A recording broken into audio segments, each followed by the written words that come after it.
It's fucking here, lads. It's fucking here. Look at this shit.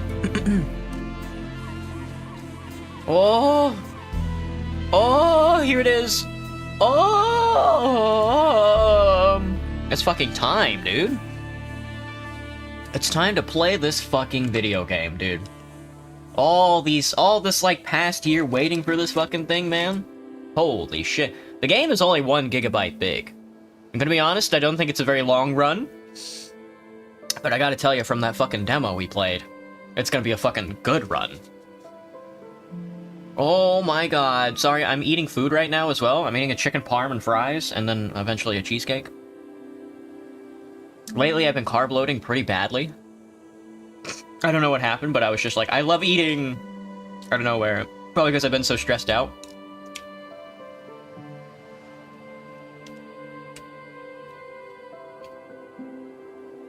But hello, everybody. How's it going? Hope everybody's having a good day. I know I am. Well, my day was super stressed. I mean, I still have more shit to do tonight after I get off stream, but this is the highlight of my day today. So like, I ordered takeout and everything. I didn't want to do any dishes. I was just like, get some fucking food in my stomach and let's fucking go.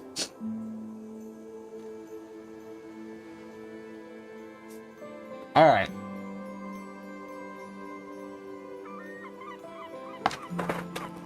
Let me put the sandwich down.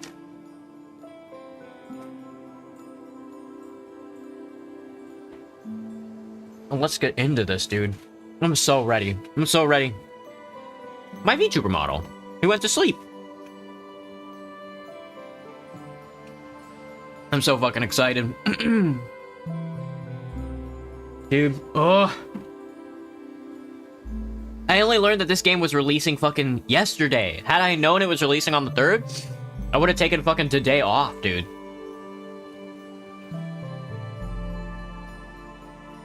And I'd have been waiting for it. I also thought it was gonna release... Sorry about the title of the stream. I thought,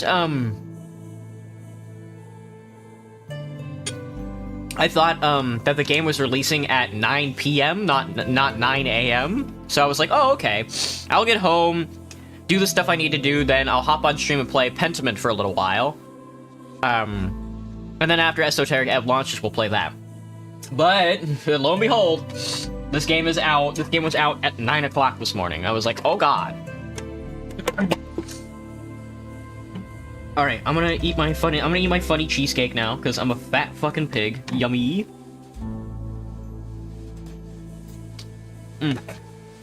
Damn. It's tasty. Okay.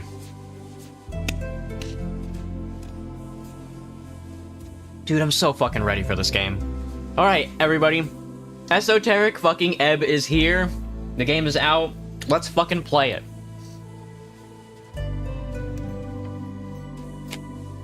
There's all kinds of stuff. I don't know the story at all. The game is brand new. But I do know that, I don't think I want to use, like, a pre-built character. I think I want to go at this hand-in-hand, sort of by myself. You get 2 proficiencies. I'm gonna be Charisma and Intelligence,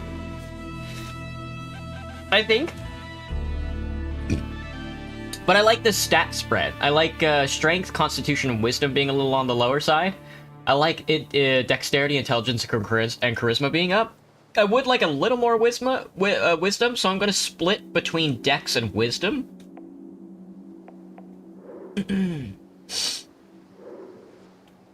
Probably something like that. Probably leaning a little more towards Dex, which I think would be good for us. So there's going to be a lot to read, obviously. Oh, Cherry, you're busy today? That's okay.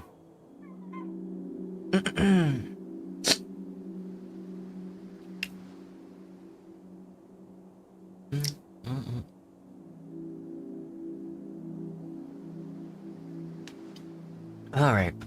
Sorry? All good, man. All good. Ooh, but I know I get to play the video game. I might need to turn the graphics down, or something like that. I'm lagging quite a bit. Let me see. Give me a second. Oh, Esoteric Ebb, completely unoptimized. Who would have thought? What if I VSync 83? What if can I just... I don't, unlimited would be bad. 30 FPS?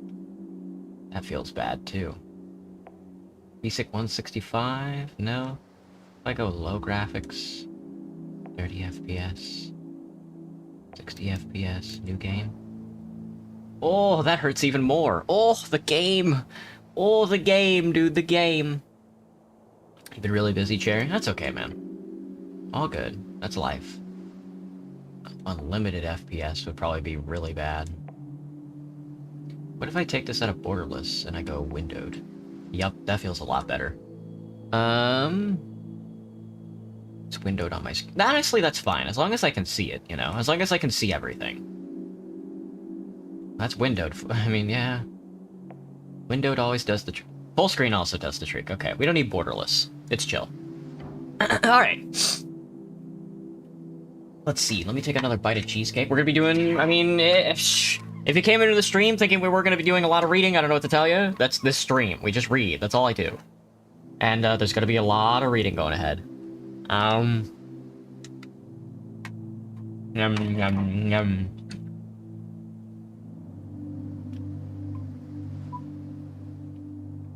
Oh.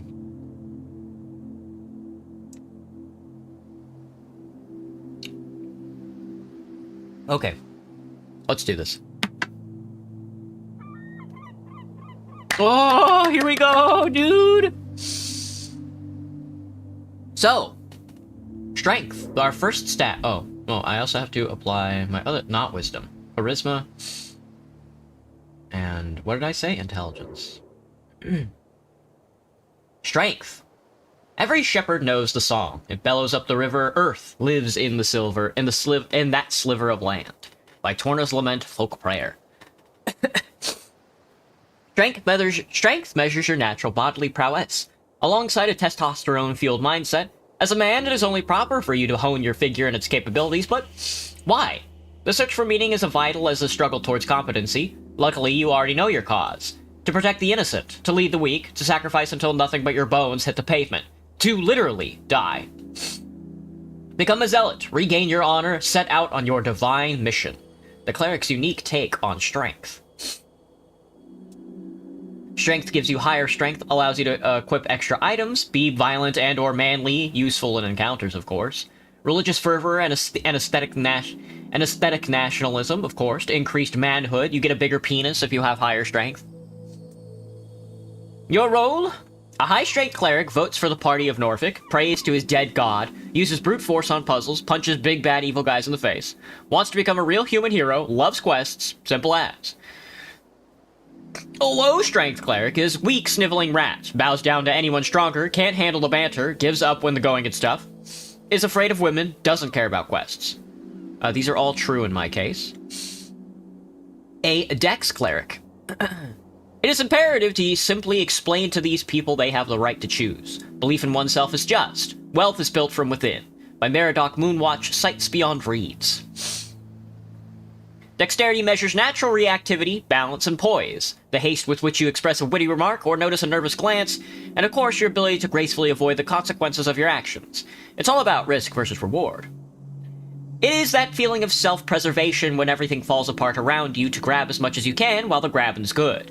To progress towards a new future full of freedom, so those who look out for themselves can prosper and survive. I promise you, no one else will. The cleric's unique take on dex. With enough dexterity, you can steal anything. Pick locks and sneak and dodge traps and roll initiative, and react quickly as a dashing rogue. Become rich as a Republican revolutionary. Just run away, dummy. A high dex cleric votes for the revolutionary freestriders, collects piles of shiny coins, acts first in every encounter, avoids trouble before it brews, always has a witty reply, looks out for himself and takes big risks and wins every time. We might dump stats into dex instead of wisdom, now that I look at it. A low dex cleric takes big risks and fails every time, doesn't notice anything in time, stumbles over his own feet, drops the ball, figuratively and literally, is slow mentally and physically, and is dirt poor, which is very embarrassing. The Constitution. Always listen to your hungry stomach. The Hedonists, a blind manifesto. Constitution measures your natural stamina, both mental and physical. It's how much you can take before going down. The world is harsh and unforgiving. It will beat you to a pulp with words and sticks. So listen to your gut. The instinct that kicks in when you're standing at the pit. It is the voice that speaks nothing but bodily truth. Every choice you make, every emotion you accumulate, can be traced back to the lower half of that stomach of yours. Follow it. Retain the mortality of fleshy logic. Simple, easy, truthful. Constitution is needed for hit points, control your body and its esoteric connection. Your political party polled 2% last week and you don't care. Pain is good for you. A high Constitution cleric keeps forgetting there's an election, focuses on the good things in life, is tougher than entropy, keeps his neuroticism in check, talks with the spirits in the walls, listens to his gut, and is already dead. A low Constitution cleric will die. Panics over everything, listens to his gut and is wrong, has no control over his bodily functions and can't handle the pain, has no special connection with walls. Fascinating. The esoteric, you say? Intelligence, a glorious design. Let those who learn lead through merit of ability and nothing else. Lord Phileas Prax, Autobiography Prax. Intelligence measures your ability to recall, store, and process information. It is your logical receptacle and calculator. It is only proper for you to hone this pulsating mass within your skull, but why? Simple. Pure, unadulterated ego. Knowledge rules the world, so too shall you one day lead the weak. Bring your genius to the masses. If they do not bow, they do not deserve you. You know everything about the past, therefore, it is only rational you will truly know the future as well. Enlighten the ignorant masses. Higher intelligence lets you prepare more spells. Think, plan, and execute. An actual plan. Complete the magicratic return. Vote for yourself. Be a genius without peer. A high intelligence cleric votes for the best wizard, which is you. Despises and envies the gods, solves every mystery with ease, masters arcane magics, spouts historical facts for hours, is dismissive towards those lesser, and knows everything. A low intelligence cleric, on the other hand, knows nothing, is both ignorant and confident. Oh, no.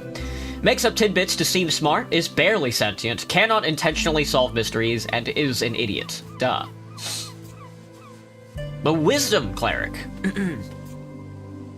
The large crumble upon their heavy forms, the mystical falter at the crucial point, the small rise to the occasion. Halfweed's poem. Wisdom measures your awareness, intuition, and the ability to understand the world around you, to feel it. You may not know why, but meeting the gaze of another grants you an empathetic bond with her wants and fears, her dreams and hopes. You can read people, for good or bad, and pick up details others would pass by. It is your belief in the heart of all folk to give and share what you have, and be completely and utterly selfless. It is the only true road to redemption. Gods only know how hard you try. Higher wisdom lets you empower your spells, be kind and see the good in all folk, egalitarian hope of the Asgalian working class, and there are no big bad evil guys. A high wisdom cleric votes for the Asgalian Workers' Party, hates nothing except hierarchies, embraces his feminine side, follows his bleeding heart, masters primal magic, reads body language like a champ, notices all details. A low wisdom cleric is an oblivious fool, misreads cues all the time, does not think about the lower class, does not get people, fails at spotting traps, and is not aware of where he is. Like, what's going on here? I'm so confused. There's this... and my personal friend, charisma. Those who believe in democracy have a wonderful view of folk, to think them capable of making rational and informed decisions devoid of personal bias and emotional conduct. It is frankly inspiring.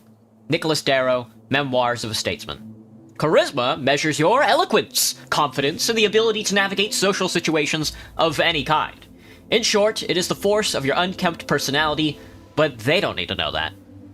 Smooth talk your way into any position of your liking. You can be affiliated with any known faction or thought. Reality is molded around your will, like a chameleon. Become a social operator. Become anything you need to make everyone finally love you.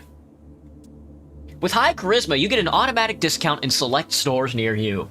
Win every conversation by saying the right thing. Say whatever gets people to like you and become an apolitical force of nature. Be arguably sociopathic. A high charisma cleric votes for whatever makes him popular. Was socialized as a child, knows what to say to win favors, can actually flirt with some baddies, loves to mind control people, and sees truth as a suggestion. Has no real soul. A low charisma cleric, on the other hand, isn't very likable, doesn't know how to act with people, fumbles the baddies, fears conversations, is like the opposite of a skilled orator, and has no style. Indeed. Indeed. Isn't that the truth? I would like to get my charisma up to 20, but let's pick a background. Our background is just like the extra juice. We're probably going to be a little weirdo, but let's start with the Asgaliest Activist. Oh, excuse me. Oh, hang on, I'm gonna puke. Oh, fuck, I'm so excited to play this.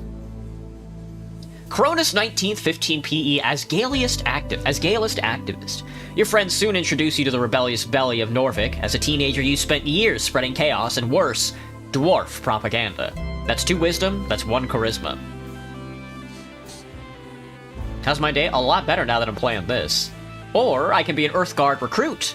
After your arrest, there wasn't much arguing about it. 3 grueling years in training, drilling in the city code and virtues, but you survived. That gives me extra strength and 1 dex. 1 friend. You really ever only prayed for that one thing during those lonely years? But the gods did not answer, so you learned to manage as always. That's 2 dex, that's 1 wisdom. An acolyte. Your knack for scribbling got you a promotion to the clerical duties, picked out of the ranks, you quickly showed deep devotion to your divine city. That's 2 strength, that's 1 wisdom. What's the background? Acolyte, right. Background tower apprentice, which has a constitution, which is funny. Joining the towers is an honor bestowed upon few. It is also a terrible challenge, even for you. Who'd have thought lectures were so draining? Oh, I could be an arcane prodigy. For the first time in your life, you were natural. You've always known a few cantrips, but real magic was something else. It was power. A palace pawn. As a rising talent, you often found yourself midst the politicking of superiors. Despite your best efforts, it never ended well for you. Ah, the faithful harbinger. There's something wrong. Praying to a dead god whose whispers linger in the air, slowly fading. You're isolated among your peers. I think there is a esoteric path. Oh, I guess that's the ebb part of it, huh? I think there is like a forlorn what's it called? Like Cthulhu-based path. Oh, the esoteric expert, indeed. I get a bite of cheesecake before it all melts. Yummy.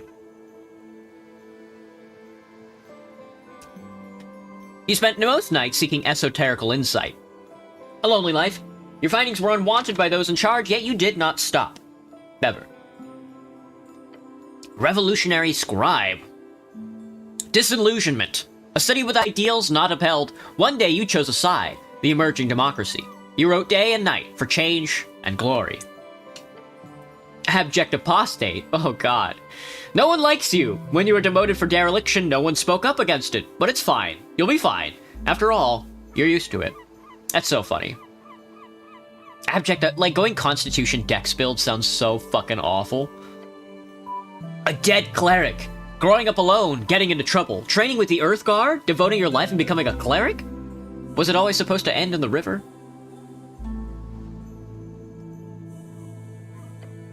The punching bag. You're a farmer's son who grew up in the city. Of course you'd be an outcast. It took time, but eventually you figured out how to cope with it. Troll killer. You don't remember it, but you know well how your father died. Sometimes it motivated you. Sometimes it felt impossible to live up to. Indeed. Oh, hang on. I'm getting funny texts. Do.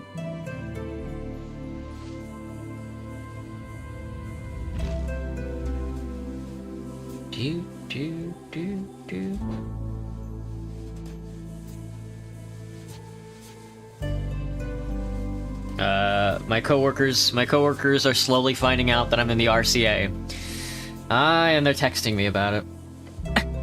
The kiosk kid. Oh, your mom wasn't around a lot, so to keep you out of trouble, she forced you to get a post-school job. You still despise the smell of newspapers. That didn't look like normal furniture. No, brother, it does not. A lore enthusiast. Spending time alone in the city, you often ended up at a Darrowian library. Daroian? Daroian? The strange history of Jor's realm was a constant companion to you. That's crowd-pleasing. Inevitably, you ended up with the wrong crowd. You quickly picked up on the slang and radical terminology, doing anything to get real friends. That's so me. Inevitably. Of course, and what we're gonna be. A little weirdo. You were a novelty to them, the boy who would do or say anything for their attention, for their approval. After 2 or so years, you got quite good at it. And that's all it took me. That's all it took me. In just 2 simple years, and that's all it took me, man. Alright, there's our character. No strength, no constitution, a little bit of dex, a little bit of wisdom, proficient in intelligence and charisma. I would like to get this up to 20, though. I'll take the hit on intelligent if I can keep it at... If I can keep these at... Oh no, 18 is the max. Okay, ooh.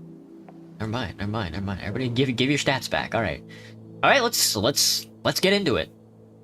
We are a charisma, intelligence, dex, wisdom cleric. Here we fucking go! 5 days until the first ever election. No one wants to deal with it, so they send you. An explosion erupts at the heart of the city. The weakest cleric in Norvik. Albeit with one incredible conversational skills, indeed. Complete your quests in any order.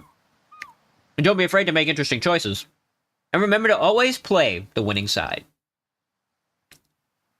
The campaign will take you from level 1 to 6. We'll play for about 5 to 8 sessions. It's been a journey to put this together. I hope you have a good time, Chris. And only 6 strength? Just avoid going solo in any dungeons. Yeah, I gotta get a friend. Alright, game loaded. I think that's just a spell. We can read that later. If we get to speak with the dead. It is.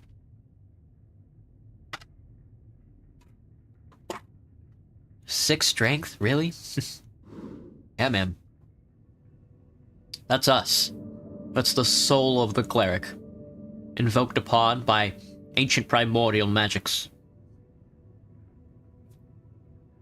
I'm about to be hit by Arcanto's fucking Awaken, brother. Run it back. Jor, truth and nothing else, a voice declares. What is your name? Ragan. Your name is Ragan. And in your statement of citizenry, Ragan Hemlin. Ragan Hemlin. Ragan? That doesn't sound right. Hello, Devaney. Ragan Hamlin. Factually correct. You answer, another question from the darkness. What is your occupation? What is this, an interrogation? What is an occupation in this context? Look around. It's more than darkness, it's nothing, all around you. What's an occupation in this context? Did you have a job? Something really important. Your class. Tell the voice about your class. Class? What class am I? Upper class. You're a great spellcaster who will rule the world one day. Not sure any answer is good here. Just go with whatever works in the moment. And awful at everything. I'm a goddamned wizard. I'm awful at everything. I'm a goddamn wizard. Gods be damned, you are. That's a class conflict. It takes a while before the next question is posed. What is your current goal? We need to find out who blew up the tea shop. With your gift, you can easily take control one day. The Goblin Chieftain. She needs you. To rule the world. Why all these questions? This fellow wants something. No idea what, though. You should probably lie. Tell him you're collecting taxes or something. That'd be fun. Fuck me! I hate being charismatic. That's such a funny fucking path. No, dude. I'm a tithe collector. A tea shop exploded? Unfortunately, yes. I don't really have any strong opinions on tea shops. In fact, I never think of them at all. Do not lie to yourself. You may ruminate further on tea shops at a later date. These are questions to be answered. Your goal is control? Control of everything. It is what you're made for. To rule the world. I'm a tithe collector. I'm not a fucking tithe collector. I gotta be honest. To rule the world. It is only right. No reply, no feedback. Then the voice asks, what is your political affiliation? No! What kind of fucking...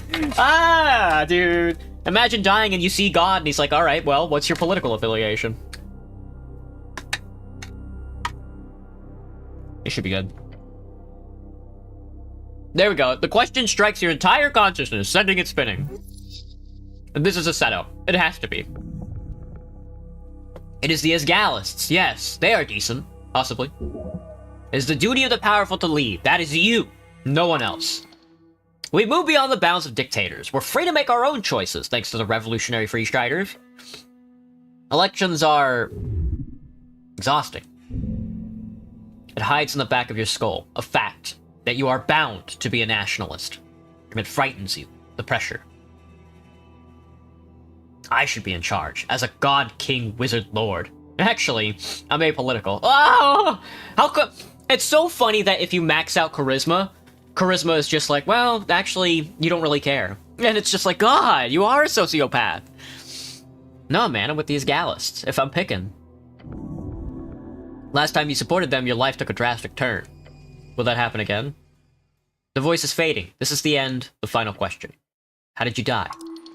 Now's your chance. Break free. I fell into divinity. She took me whole. I died when he died. I'm not dead. I died when he died. I already got two conflicting ideas stuck in me. I don't know what those mean, but... Oh, shit. Here it comes. A game by Christopher Beauregard. I love this intro, but yes, it's so good. Oh.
Hell yeah, dude. Hell yeah. Whoa. Let's fucking do this. Let's fucking drown in the river.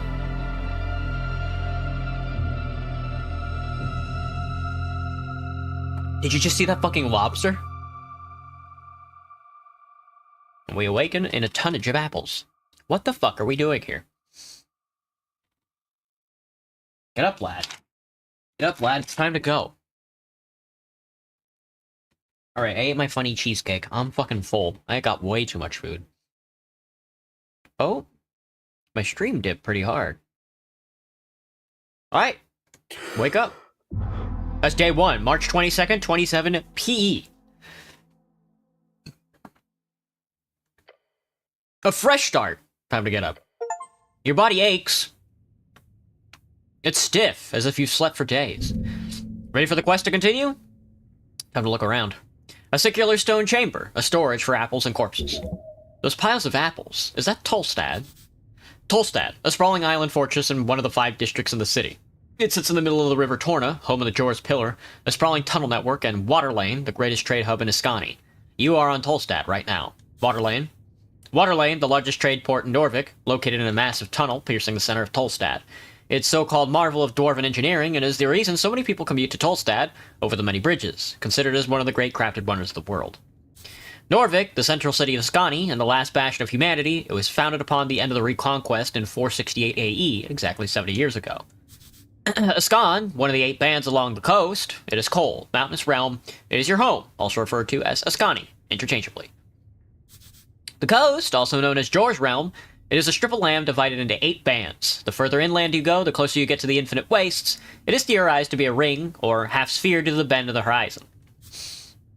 The Infinite Waste, starting at approximately 1,000 or so miles from the coast, depending on various factors, this land is inhospitable, unexplored, and quite frankly, cursed. Each band has its own flavor of this waste. Band, an esoteric divine, splits the circular coast of Jor into 8 geographic areas, commonly known as bands. Each band has unique esoteric and natural traits and stretches from the coast to the Infinite Waste. Esoteric, the magic of Jor and his strings. The coast is infused with it. Jor, the name of our realm, also the name of the legendary wizard who created it. He died during the closing at the end of the Gate era. A book learned arcane spellcaster typically plays Jor's strings by memorizing and executing esoteric rituals and chants. You probably didn't know all this, but I guess we're learning. The Gate era, click on 10 glossary links in a row, you better believe it. The Gate era, a period lasting approximately 3,000 years, the first era, named after the many gates opened by Jor to connect this realm with all others, ended around 2,000 years ago, if you trust modern scholars. Hey, Asher. Jor strings, the ley lines of esoteric power that hold the realm together. The modern scholars divided history on Jor into 5 eras. They use canonically important events as starting points for these eras, although this was easier when the arcanists of old Dimenor still had a common census. Not everyone agrees the so-called post-war era has even begun, let alone what it should be called.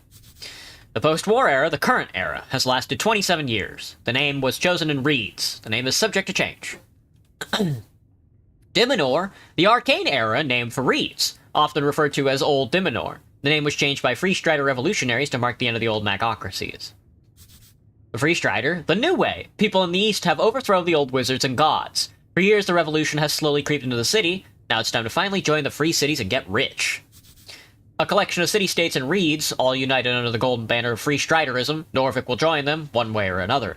Something tells me that that is going to be the case. Reeds, one of the 8 bands along the coast, is a temperate land of low land and many lakes, commonly seen as the homeland of humans. Large portions are still cursed, holding entire undead cities, eternally burning valleys, and floating mountains. Human, tall and beautiful like yourself, known as the pest of the coast by those who are less inclined to reproduce like rabbits. Fuck! Oh, that went on forever! Alright, let me check my shit. I want to check my contradictions. Check your stuff. What stuff? Your hands dart around your pouch in uniform. Panic, sweat. No spellbook, no mace, face it, you've been robbed. Your legs shake, tears begin to form. Deep breaths, your belongings are surely here somewhere. Wait, what's that about a quest? Ah, wait, the quest! Earth be blessed. Earth is your god. Do I remember anything? Not Jor? Jor's not my god. Jor revived me, but is not my god? Who the fuck is Earth? Do I remember anything? Yes, everything is off, but your memory is intact. Your quest was given yesterday. Remember? The tea shop. A fucking tea shop? Yeah, the tea shop that blew up. Easy job, you'll be done in a day or 2. Just a job? Ah, a quest, I like those. Wait, how much time do I have? Till the election, duh. Which is in 5 days. Time only advances when you make new choices and dialogues. Oh, fuck. We gotta be quick, then. Just a job, huh? I've done this before. Well, maybe not this particular type of job. Your previous experience lies more in some basic Earthguard militia service, as well as a few years at the Towers. The Towers is the home base of the Order Arcane Clerics of Norfolk, also known as Oaken. Cleric is a servant of God, deeply devoted and spiritually connected, typically a divine spellcaster given the power through their deity. Rogue sorcery was not your main subject, but yes, you've read a lot about these types of fiery events. They're not too common these days, however, this incident does not appear overly complex. Quest! I like those. They're dangerous. You might not make it. So, to be clear, I need to figure out who blew up some random tea shop. Dude, just like going over this whole thing with yourself after dying is so funny. Ah! My garbage! My larbage. More or less. But you got like 5 days to do it, so no stress. There's also bullshit politics involved here, you'll love it. Can I think about this first? Time is limited. It's just a lot to... Fucking God, that hurt! You feel dizzy. The weight of the Earthguard uniform, a dull pain takes hold. Your body aches, its contents rotting. You must consume an apple now. There are many apples here, and corpses. Corpses? The hell is this place? Alright, take it easy. You might have failed at getting the first 2 or 300 people to like you, but you got 500,000 other folk to fool in the city. It is with utmost confidence that you know, eventually, Someone has to love you. If your stats are high or low enough, chimes will appear in your mind. They will suggest, inform, and offer unique paths. Trust them at your own risk. I'm so very confused. Rub your temples. As you do, your fingers touch upon your cold steel. It is covering your entire head, colloquially known as a helmet. Can I take it off? No! I wouldn't do that. Like ripping off your own face. Not a good idea. Not yet. Can't wait until you do. Fuck you, Charisma. Fuck you, dude.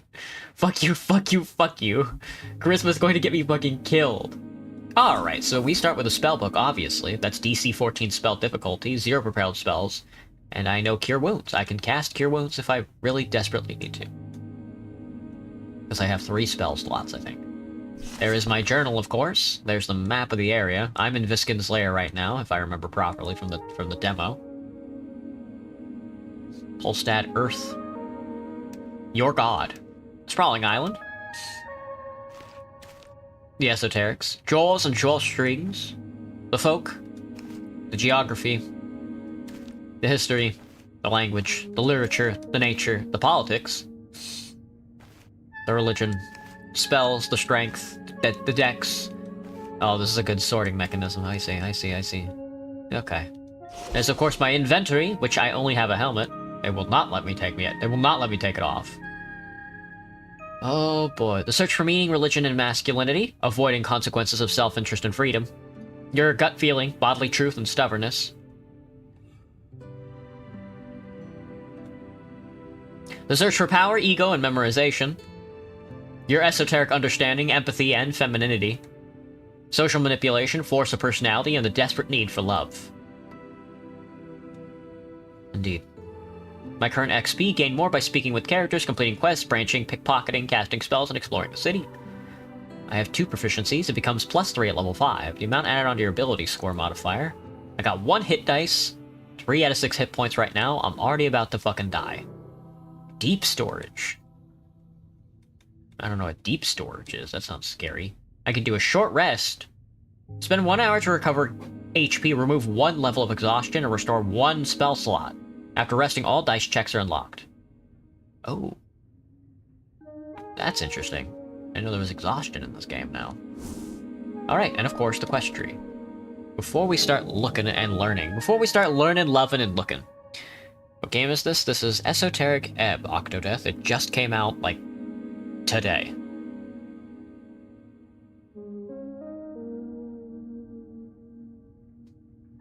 Some bread and bagels. Alright, wizard. Class conflict. As of now, you have said 1 single time that you are a wizard. Which you are, despite the getup. Your true talent lies with the arcane, obviously. This is true. I don't know what any of this means. And an Asgalist. A wizard and an Asgalist. The election week. The first ever election in Norvik history will take place in just a few days' time. What will you vote for? You've talked about positive opinions on Asgalism about 1 single time ever since the waking up in Lich House. Really brings you back. And of course, the tea shop. Your purpose in Tolstad is to investigate and exploit a tea shop. Locate this establishment to gain entry. I guess we don't even have to do it. We just have to... I mean, I guess if I really wanted to run the election, then I could. That's kind of funny. Oh, we can zoom out, dude.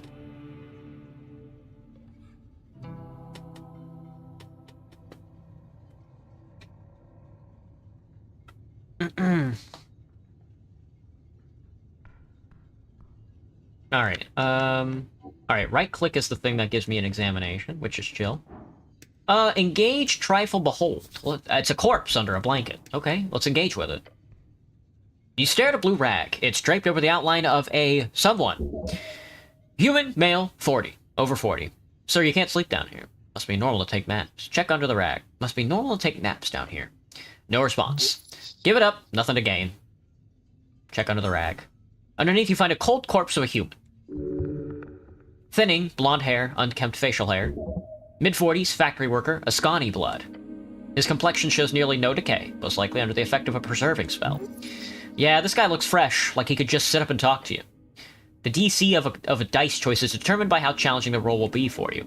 If you select a dice choice, then you roll a 20-sided die. If you get the same or higher as the DC, then you succeed on that roll.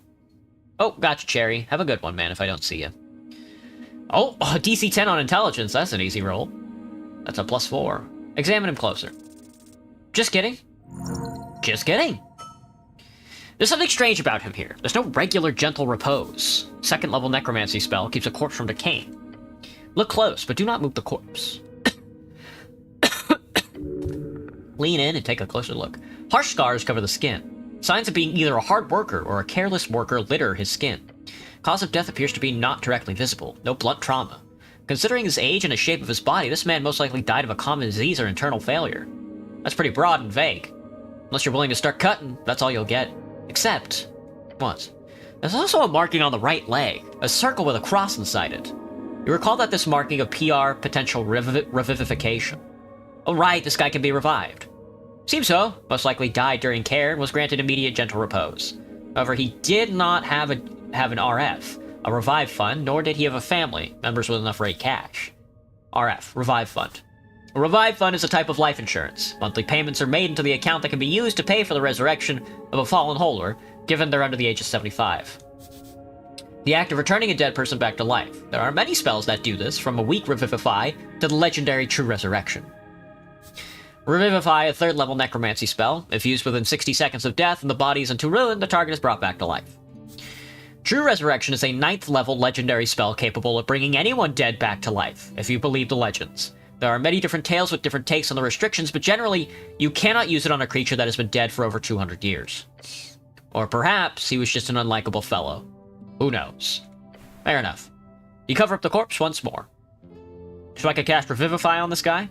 Potentially, yeah. Although the question is more akin to, why? A 3rd level spell slot is a valuable resource, why waste it on some blue-collar corpse? That's terrible. If you can, always save a life, or bring it back. That's always the right choice.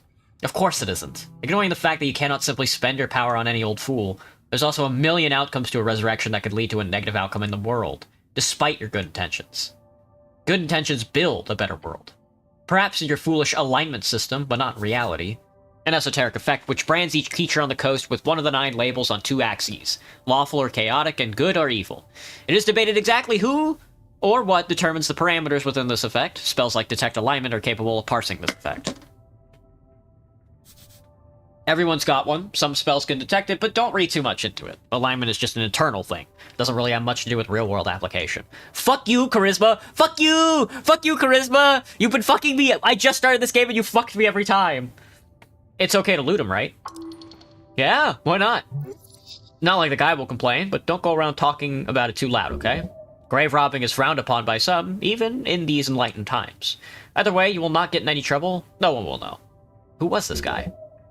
This is a dead working man, the type to spend his whole life toiling away for nothing. Why is he here? This is a morgue, a lich house, clearly. A mortuary, a holding space for dead bodies during times of undeath. They are known to be heavily guarded. The apples make it hard to believe, but yeah. Must have been one hell of a deal to put those two together. I agree. I should stop bothering the corpse. I mean, obviously we're gonna trifle him. Oh, an apple! Oh, 6 crowns. Thank you. Alright, I got another part of the quest tree. That's 300 pieces. You've encountered a corpse in the Lich House. It seems fresh and ready for Revivify, though it cost quite a bit of money to bring it back. Almost a month's rent. Ain't that the truth? Got nothing to do with me, man. Not at this point in the game. An apple grown in Tolstad, colors ripple across the surface. Consuming it will probably save your soul. Earth Crowns! The official currency minted in Norvik's Riksbank. These silver coins are most valuable along River Torna as the Norvikian river's reach offers its support in trade and general commerce. Indeed. Oh, incense, yummy! Incense, easily burned spices and herbs, can be used to recover first-level spell slots. Fascinating. Oh, I didn't even get to look at it.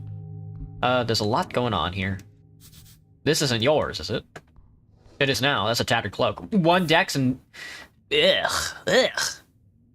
The cloak is sprawled upon the iron slab. As you grab it, you immediately feel the dampness spreading into your gloves. Oh! It is light blue and tattered. And it was once yours. Please don't. This thing is disgusting. Wring out the water. The filthy liquid falls on the floor of the stony chambers. It is still quite wet. Weigh it in your hands. It is heavy. Should I wear this? No? Of course you should wear it! A hood is a perfect tool for a decent rogue and an ne'er-do-well. So what if it's a little damp? You gotta wear it. But I'm not a rogue. I'll think about it. You reach for your fancy red pouch of holding. The cloak easily slips inside into the extra-dimensional space with a satisfying slurp. I really love my pouch of holding. Yes, you are very lucky. This kind of magic item can go upwards of 10,000 crowns. Crowns is the Norvikian crown, the main coinage in Norvik. Oh fuck! The official currency of Norvik suffered heavy inflation during the years after Earth's passing. A meal is somewhere between 5 to 20 crowns, a cheap month's rent is 100 crowns, a spell book is 50 crowns, an average salary outside the city is up to 300, average salary inside the city is up to 500. Damn, that kind of sorts it out. Earth's passing? The day your god died. Norvik used to celebrate this with fervor when you were little, as many fanatics believed he would return if they hosted a true legendary feast. Drink and feasting, with family and friends, mostly used to ignore the darkness of winter outside. It's not yours, though. It's the city's. You can't just use it for anything. Shut up, it's yours. You can do whatever you want with it. Now put on your cloak and rob some people, relocate some resources. Equipping items temporarily alters your ability scores. Good to know. An apple. An apple. Looks better than the ones on the pile. Buddy, I got 2 apples. I got 2 garden apples. That's 2 garden apples, mate. Grab the apple. Thank you. Dude, I'm fucking taking all of these apples. A pile of apples. You stare at the pile of apples. Fucking walk away. If you know what's good for you. These apples are not in pristine conditions. Should these be stored alongside corpses? No, it's a health hazard.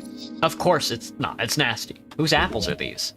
The only apple farm in Norvik would be the Goblin Garden. Those apples are property of the HBWT. The a dwarven-built citadel sitting on the southernmost tip of Tolstad, it is now a goblin sanctuary and greenhouse. A short and green, got claws, little fangs, little monsters. They've got 3 tribes in Norvik and are considered somewhat civilized. Short for monstrosity, defined as a non-sentient creature born out of magical means, often by combining various natural beasts or from curses or esoteric events. Could I eat my way through this pile of apples? It's not really a question of could, it's a question of do you have the time, as well as will your stomach survive the ordeal? No. You're not capable of carrying such a tremendous burden. It would lead to death. Don't waste your time. At the very least, don't eat the less fresh ones. Please don't, you're not the apple boy anymore. Roll a d20 with your modifiers for a unique outcome. Start eating! No, dude, I would lose that. Remove the bad apples first. Remove the bad apples before you chow down. I'm not eating this. Your hands swipe over the surface of apples carefully. Oh, now it's a DC 7. That's not that bad. A lot of bad apples. Blinking away with any signs of... That's a lot of apples. Yeah. Beware.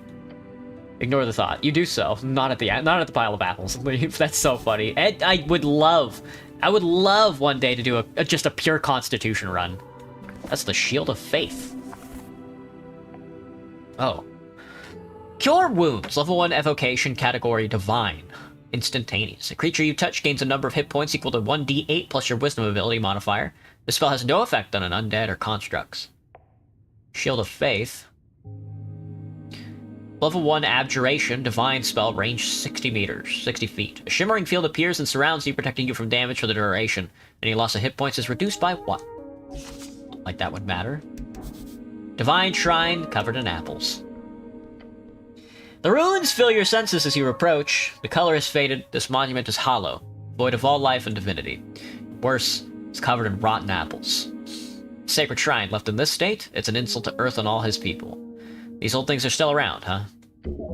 A remnant of blindness and decay. Are these rare? No, you'll find shrines like this all over Norvik. Can I pray here? To what exactly? So it's a waste of time? Yeah, a waste, nothing else. You may pray as you wish. There's an internal element to it that is underappreciated. The shrine towers over you. To cast spells, you must first prepare them at shrines. Prepared spells can be cast when the cleric has a reason to do so, either in or out of dialogues. Each cast spell expends 1 spell slot of the corresponding spell. Remove the apples. It does not take long for you to remove some of the nasty apples away from the front of the shrine. A small improvement, but big in the heart. What other gods are there? Many you know of few. Earth, Father of Norvik, Ilm the Mender, Tokig the Gambler. These are not actually gods, are they? No, not gods. Technically. It's complicated. These are the common divine avatars known as the various folk of Norfolk. Long ago, the true outsider gods invaded Jor's realm. When the gates shut, their divine essence awakened walking gods along the coast. The walking god is the term used to describe the divine avatars who rose and fell in the era around the divine era. Most major religions of the coasted era are built around these figures, and their influence can be felt everywhere. Earth was the last known walking god when he faded 27 years ago. The Divine Era is a period lasting 379 years, named for the birth of many walking gods around the coast, ended 538 years ago. The Divine Era is the third out of the 5 eras. When the first gods were born out of the mortal folk, power began to entirely fall into their wonderful and fragile hands. It's like one big scheme of influence. Absolute genius. A ruse played by powers in the beyond. Ridiculous. Who's Tokig? A trickster, the type of god only famous for his ridiculous ploys. Tokig the Gambler is often seen as a silly goblin myth. Praying to Tokig would, if you were for some reason would get a response, only result in the exact opposite of whatever you want. Ilm the Mender was an elven goddess, builder of an army, a cult, and a way of life in Ascani. An ancient elven empire, now a shell of its former self, once ruled by Ilm the Mender, a walking god who signed a treaty with Earth. Their great woodsland stands at the border between Ascan and Reeds. A common way to refer to the Ilm the Mender, the goddess who established the Ilm Empire, she was kind of a big deal before she died last century. A real lady, this Mender. You've heard the stories. Beautiful, terrifying, all the elf stereotypes rolled into one. They say a look from her could turn a man's heart until his dying breath. And most men have a story like that, so it's probably be more of a woman thing than an elf goddess thing. Elf is the scary primal overlords of the forest. Rare in Norfolk, but they've got their hidden roots all over Ascan. She would not respond even if you had something to tell her. She's mostly known around these parts as that crazy witch that broke in and charmed 100 warriors back in the day. It's a classic tale, but Earth had a nice chat with her and everything was fine. Earth and Ilm stayed away from each other's business, officially at least. She died a couple of decades before Earth did. Nowadays, the elves are a bit more expansionistic. Oh. You've devoted your life to follow in his footsteps. So you are. Wait, can I heal here? Through divine assurance or something? Not precisely. The gods do not usually grant divine interventions for minor injuries. Do you think they care? If you want healing, you have to do it yourself. But the power channeled through Earth? Yes. Come on, is it really channeled? This guy's dead, faded, gone. You're most likely simply handling some esoteric leftovers smudged on the strings. Attempt a prayer or healing? Yogi? You focus your mind on Earth's symbol, his red eye. And you remember the words. Watch upon me, Earth, shepherd of his folk. You're filled with the spirit of nostalgia and power. Let me pick up the burden, lend me your strength. You feel reinvigorated. Prayer of healing. Yes, indeed. Sadly, you're unable to cast second-level spells at this time. But it won't be long until you will be. Time to pray. Staring at the chiseled monument, you focus your mind. You take a deep breath and begin your prayer. And tranquility. Contemplate the tea shop, the election, contemplate your class. The election. The first election, your vote won't matter. Your vote will always be the most important of all. Ask those around you what they will vote for, and you might find your own voice along the way. Time for the tea shop. You let your mind go through the basics of what you know. The tea shop was destroyed in the middle of the day. Minor injuries were reported. Your goal is to enter the tea shop and investigate it properly. That's it. And what about my class? Identity is not easy. It's everything from faction to home to life to street. To home life to street. What you choose might be a first step. Choose wisely. Can I return here when I have more things to think about? Always. Let's prepare some spells. Prayer of healing, you say. Second level evocation, divine, 30 feet, instantaneous. Up to 6 creatures of your choice that you see within range, each regain hit points equal to 2d8 plus your spellcasting ability modifier. The spell has no effect on undead or constructs.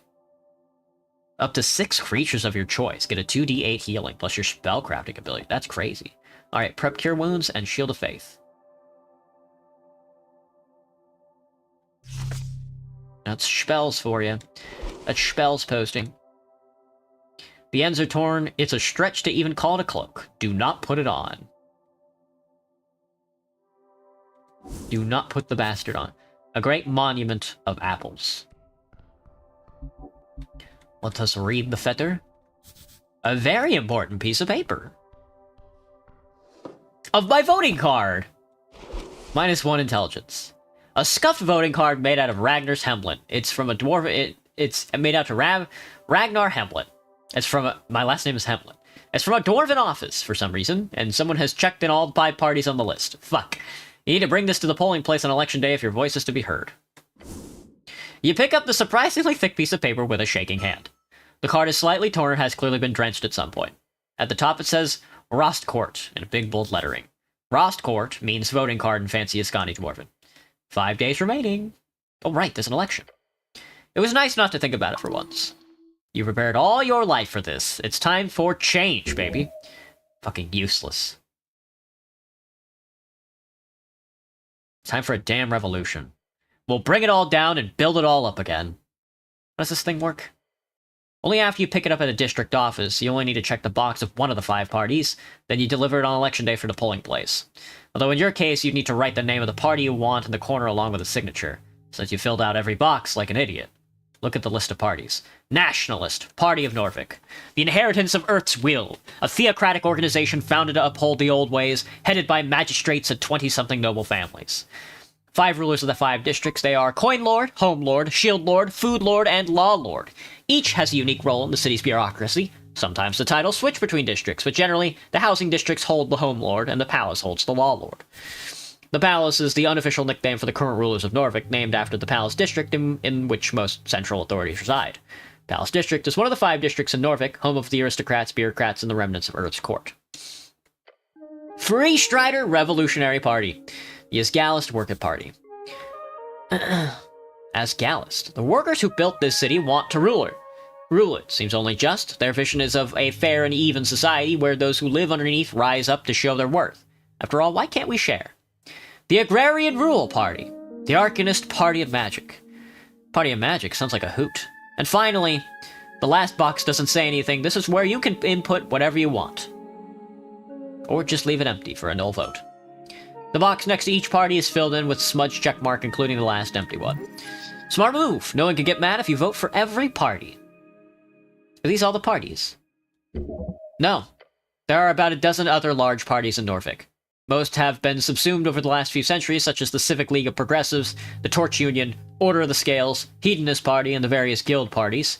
The Agrarians and Arcanists are the only ones who have not joined a larger party or fallen aside. The Magicrats, who rule pre-Coast War human civilizations in Old Dimenor, also a very minor political party in Norvik. A term for Dimenor, often used to refer to the band before it was renamed Reeds during the end of the Coast War capitulation agreements. Some say it was sarcasm, some say it with pride, some say it with fear. A near-century-spanning conflict between every great nation of the Arcane Era. Scholars estimate it claimed more than half the entire human population. Said to have begun in 398 AE by the inciting spark of the assassination of Priestess Ilona, and it generally agreed to have concluded with the fall of Thazin in 481 AE 57 years ago. The Arcane Era, which is 511 years ago of rapid magical and technological growth, as well as the birth and death of the great human randocracies in Dimenor, now Reeds, ended 27 years ago. Thazin is the greatest of the floating cities, center of the Hagen Dim coalition, and captured essence of the nameless fourth apprentice of Jor. It was the most esoterically powerful city-state in history, famous for its shadowy 1,000-feet-long tentacles that could be seen in the skies for hundreds of miles away. It fell in the year 481 AE, it was rebuilt, now on the ground, in the decades after. Jesus. Hagen Dim Coalition. The united magocracy of the Hagen Shags and Dimenori, this was arguably the most powerful of the Arcanist states, said to rival the strength of warfare during the Gate-era conflict. Their merger is considered one of the first bricks laid on the road to the Coast War. The Hagen Shags was one of the most powerful magicratic families in Old Dimenor, known for their potions and necromancy, spawned by the seed of the Shadow Lord, a god and theocratic ruler of the Divine Era. A potion is any magical substance ingested for temporary effects.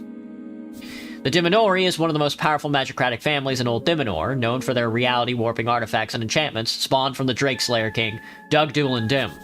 Dugdulan Dim was the first human emperor on the coast, known as the Drake Slayer King, due to his slaying of several dragons and liberating their human slaves. Some call him Drake Doom Dealer Dugdolan Dim, most do not. Good to know. That's fucking Drake Doom Dealer Dugdodim, or whatever it is. Gonna call this Piss. Dude, they know me, dude. I hit the escape button and they know exactly who I am. That's charisma intelligence. Maybe that's not right. Maybe there's something more. I gotta get past, man. A guy. He looks indecisive. Engage. You approach a shambling man by the apple pile. Greetings, citizen. Glancing under his hood, you catch a blank expression spread upon a dried face. What is your name, sir? He does not even turn to look. Identify yourself, citizen. Why is this man not listening to me? This is a reanimated corpse. Probably a work zombie, although it has been illegal to employ undead since the Bone Purge of 11. The Bone Purge was a citywide effort in 11 PE to stop necromancers from outcompeting mortal staffed factories. Oh god, ain't that something. Sir, are you a member of the undead? What's he doing? This zombie is attempting to clear a path through the apple pile. He's probably been at it for a long time. Should I defeat this zombie? That'd be pretty scary. You should probably speak with the owner first. Guy's not harming anyone. Honestly, he's probably a more productive member of society than you. No offense. Sir, are you a member of the undead? He does not respond. Not even a groan. How disappointing. I found this voting card over there. Is it yours? The zombie does not even grunt in your direction. He just keeps working, slowly. You grip the voting card firmly in your gloved hand. It is indeed yours. Keep it safe.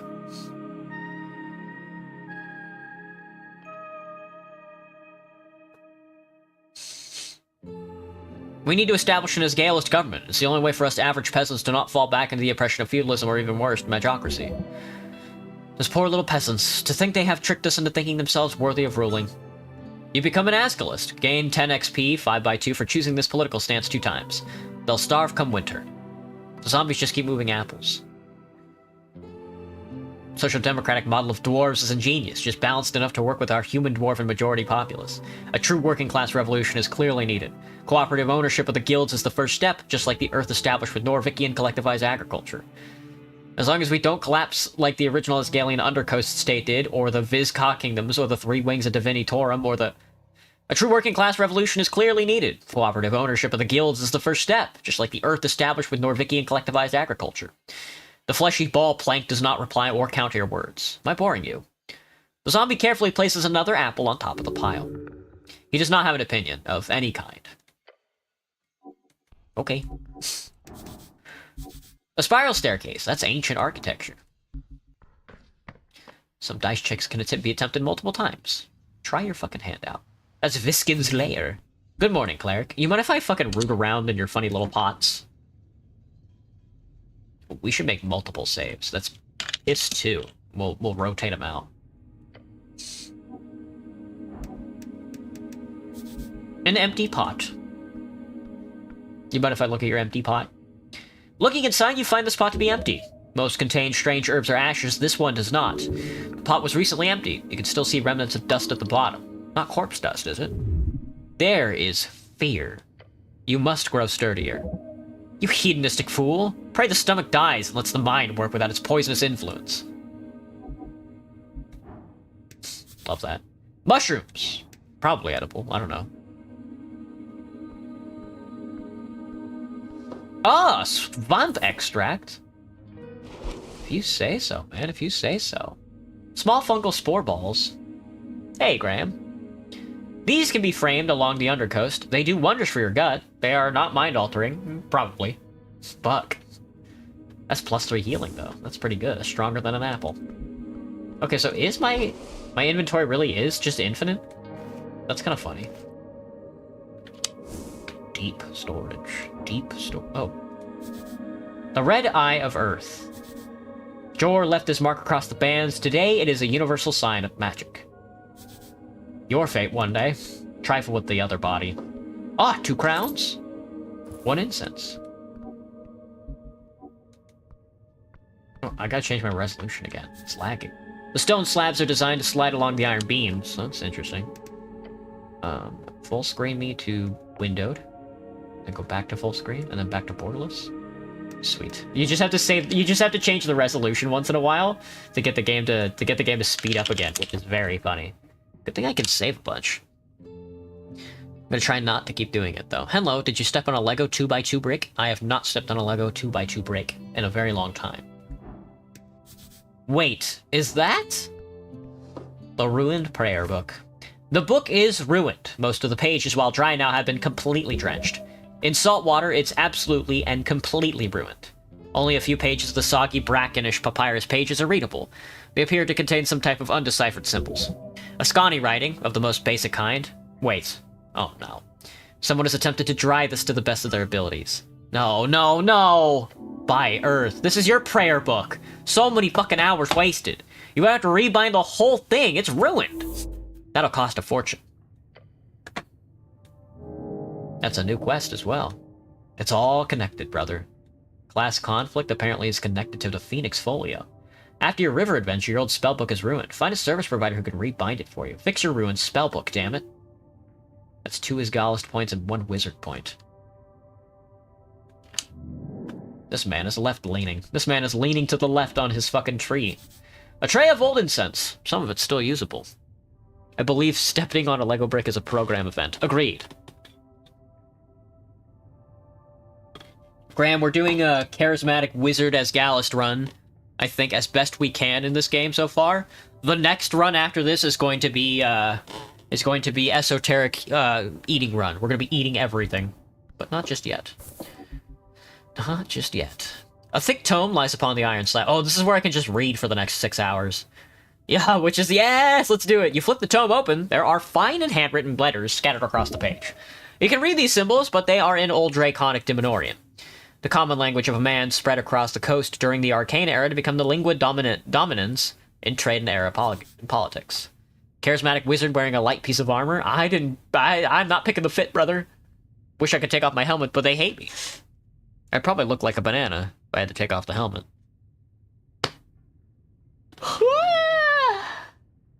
Oh, I ate that chicken parm and now I'm sleepy. Excuse me. The Arcane Era was the 4th out of the 5 eras, when the Arcanists rose and dominated the entire coast, only to fall when the Coast War crumbled their empires to dust. De verbis draconum ars occulta. These words should translate into something akin to occult dragon speech. The author's name appears to be Calum Diminori. Calum Diminori, the mythical first Arcanist, his existence is disputed. He was a relative of Doug Dolan Dim and is said to have been the first human to learn magic from his dragon masters. Your Oki is being unwise. Do be like that. Anyone who uses this term for anything modern is either an anti-free strider or lives under a rock. Old Draconic. Yeah, the tongue of the dragon masters of Old Diminor. Today it's called Reeds. They changed the name because, well, the entire band was pretty fucked up after the Coast War. Humans served them faithfully for centuries before the Arcanists rose up against them. Did I translate this? No. Not without many weeks of study. You were not trained to Draconic at the towers. You skip those classes. Why learn languages when you can just use magic? Right, I need to get my hands on comprehend languages. You do! It's highly annoying that you seem to have lost your memorization. Find a spell scroll. Maybe you could buy it somewhere. It's fairly common. Can I take it? This toke. Alright, well how about this guy? An old manual for esoteric geometry. You know this already. Oh, incense. Oh, books. Too much reading. Not enough, more like. So many books. Basic manuals, Arcanist histories, novels. Some of them stand out to you as classics. It could be useful to refresh your mind. The books taunt you bookishly. It's gonna take me like an hour to read these.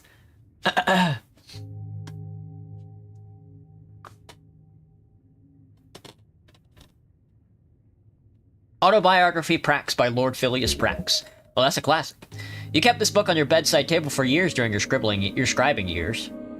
You take a look at the first page. In these pages, I shall endeavor to recount the journey of a mind born to greatness, a will tempered by the crucible of ambition, and spirit bound to relentless pursuit of the arcane. My name is Phileas Prax, a magicrat and arcanist of the highest order, led by one of the longest-lasting autocratic empires in Old Diminor, founded House Prax, most infamous for creating the Cursed Lands. The Cursed Lands are 50,000 square miles, cursed to forever stand as an esoteric gateway to a pure negative energy plane. For scale, that's about the size of the entirety of the land today held by the Norvikian city-state. Damn. What if my Crusader helmet was just a cardboard? That would be funny. House Prax was one of the many magicratic families active during the Coast War, famous for their golems and esoteric architecture, along with, of course, creating the Cursed Lands. Goes on to make grandiose statements on his personal abilities of magic. Know this! I write not for the masses, but for the few who possess the clarity of vision to see beyond the veil of mediocrity. To them, I offer my life as a lesson and of legacy, and that they learn from my triumphs and avoid the pitfalls that lie in wait for the unwary. You remember the first chapters dealing with his youth, growing up in the ruthless court of a rival house, the Hag and Shags? How he struggled against the relentless opposition and bullying, making himself out to be an underdog. Power is not born of blood, nor inherited by the fortune of birthright. It is cultivated in the crucible of the mind, refined by the fires of discipline and sharpened by the relentless pursuit of knowledge. Let those who seek to rule first learn to kneel before the altar of wisdom, for it is there that the true strength is forged. A glorious design, let those who learn lead, through merit of ability and nothing else. Really dig his idea. Of course you do. You're a wizard after all. The world would be better if I ruled it, like Prax did. Yeah, it would. Flip through the pages. In the second half, Prax begins to talk about his early political career, the intricacies of magicratic bureaucracy, how he learned to play the game well enough for himself to reach a dictatorship as the youngest magicratic ruler ever.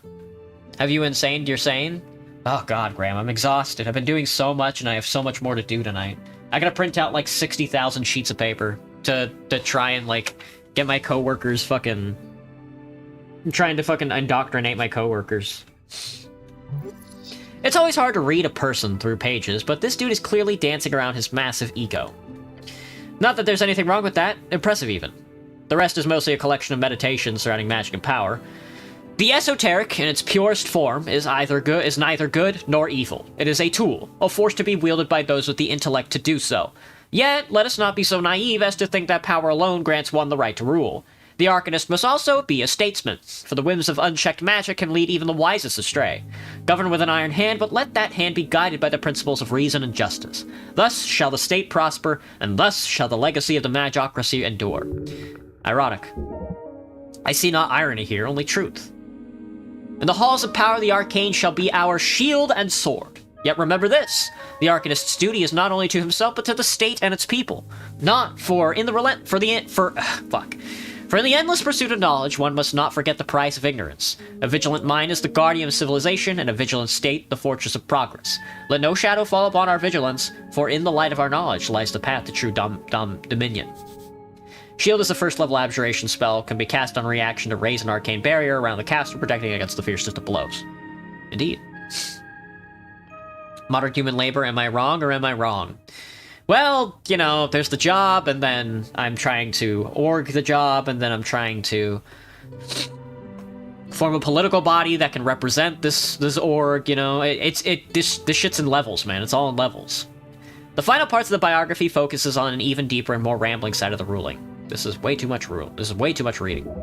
Why would you open the book, then? Shut the book. You shut it, looking upon the title once more. Autobiography Prax. Put the book back. Let's keep going at it, dude. Let's keep fucking reading. Read the Folktales by the Trill Sisters. Fuck yeah. Opening the Trill Sisters book shows you an index of several tales, many of which you heard growing up. These stories shape reality, for the mind does not distinguish a tale from real-life lesson. They are but the same. Out of the tales you see, the one you remember the most, the one about the gnome and the titan. Term for gigantic creature who first inhabited and shaped Jor's realm. Oh. I'm gonna puke. Hang on. Sorry. The story always spoke to you, mostly because of the unlikely friendship between the two. A little and the large. In the old days, when dragons ruled the skies and titans wandered the earth, there lived a gnome named Abacus, known far and wide as a half-wit. Whether by fate or folly, he often found himself in the oddest of places, and so it was that he stumbled into a deep valley of Ascon. The valley was home to Ka-Yamor, the Mist Titan, a colossal being with fur as thick as the ancient forests and limbs that clutched the very mountains. His upper body was hidden in, or perhaps made of, the swirling mists that filled the valley. But on this day, the valley was not the serene refuge it had once been. The air was thick with ash, the river ran black, and the trees stood as charred husks. Eseth, the ancient red dragon, had set the forests aflame, hoping to drive Ka-Yamor from his domain and claim the fertile valley for himself. Eseth was the red dragon of Ascon. His rise to power through trickery and betrayal is legendary, as is his fall to the Abacus the Half-Wit and the Mist Titan. Rumors say his spirit still haunts the everlit, burned coast to this day, which is a vast piece of coastline just east of Norvik. It's a charred area filled with volcanic activity and kobolds. It's one of the many eternally cursed lands on the coast. It's nearly impossible to travel to Reeds via land because of this area. Likely fed up with modern life, do carry on. Yeah, I guess so. Ka-Yamor was furious, his great form trembling with rage as he searched for the source of the destruction. His eyes fell upon Abacus, who was wandering aimlessly, his tiny mind more puzzled by the sudden darkness than anything else. To think that the coast was filled with these beasts of Jor at one point. They reigned harshly and wildly, but it's not hard to see why some preferred their chaotic dominance to the tyranny of dragons. Hey, TDM. Theric Lum Chum, who dares bring fire to where none should come? Ashes taint my sacred mist. Speak, small one, lest you be missed. Abacus looked up, squinting through the fog, and scratched his head. Fire? No, I've no fire to share, nor flame do I bring, no ash to bear. For in the dark I see clear as day, 'tis those who can't that need the flame, they say.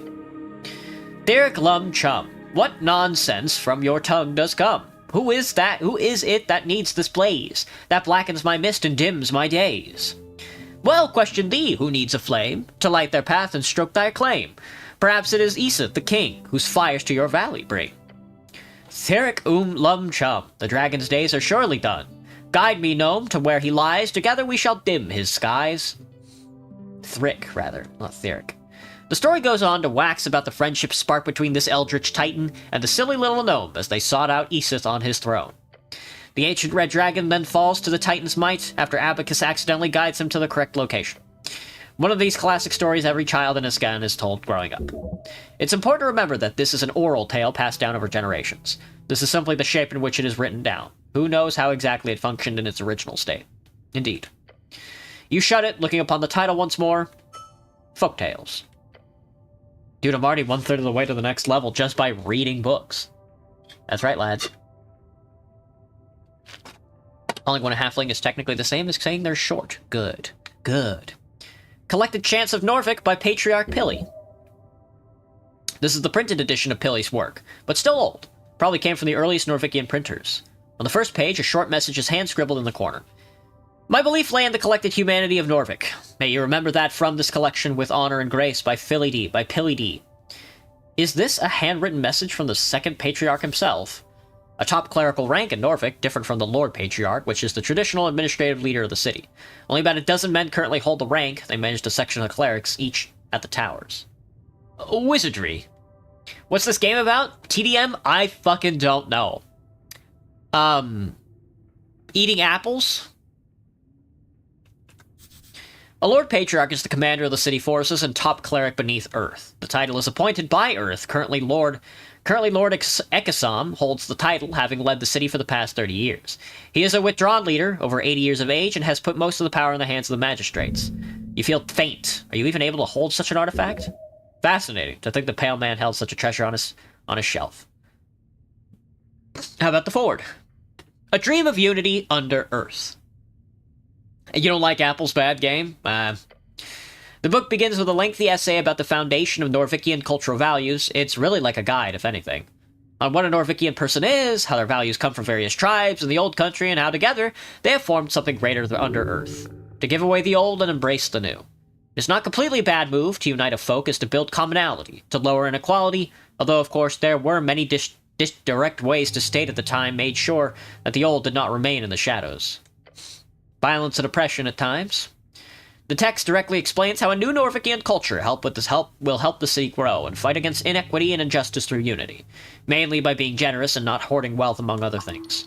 A naive thought. Fuck you. Fuck you, Dex. Then finally, it does touch upon the connection with dwarves as well, and how the Norvikian spirit is not contained within humans only.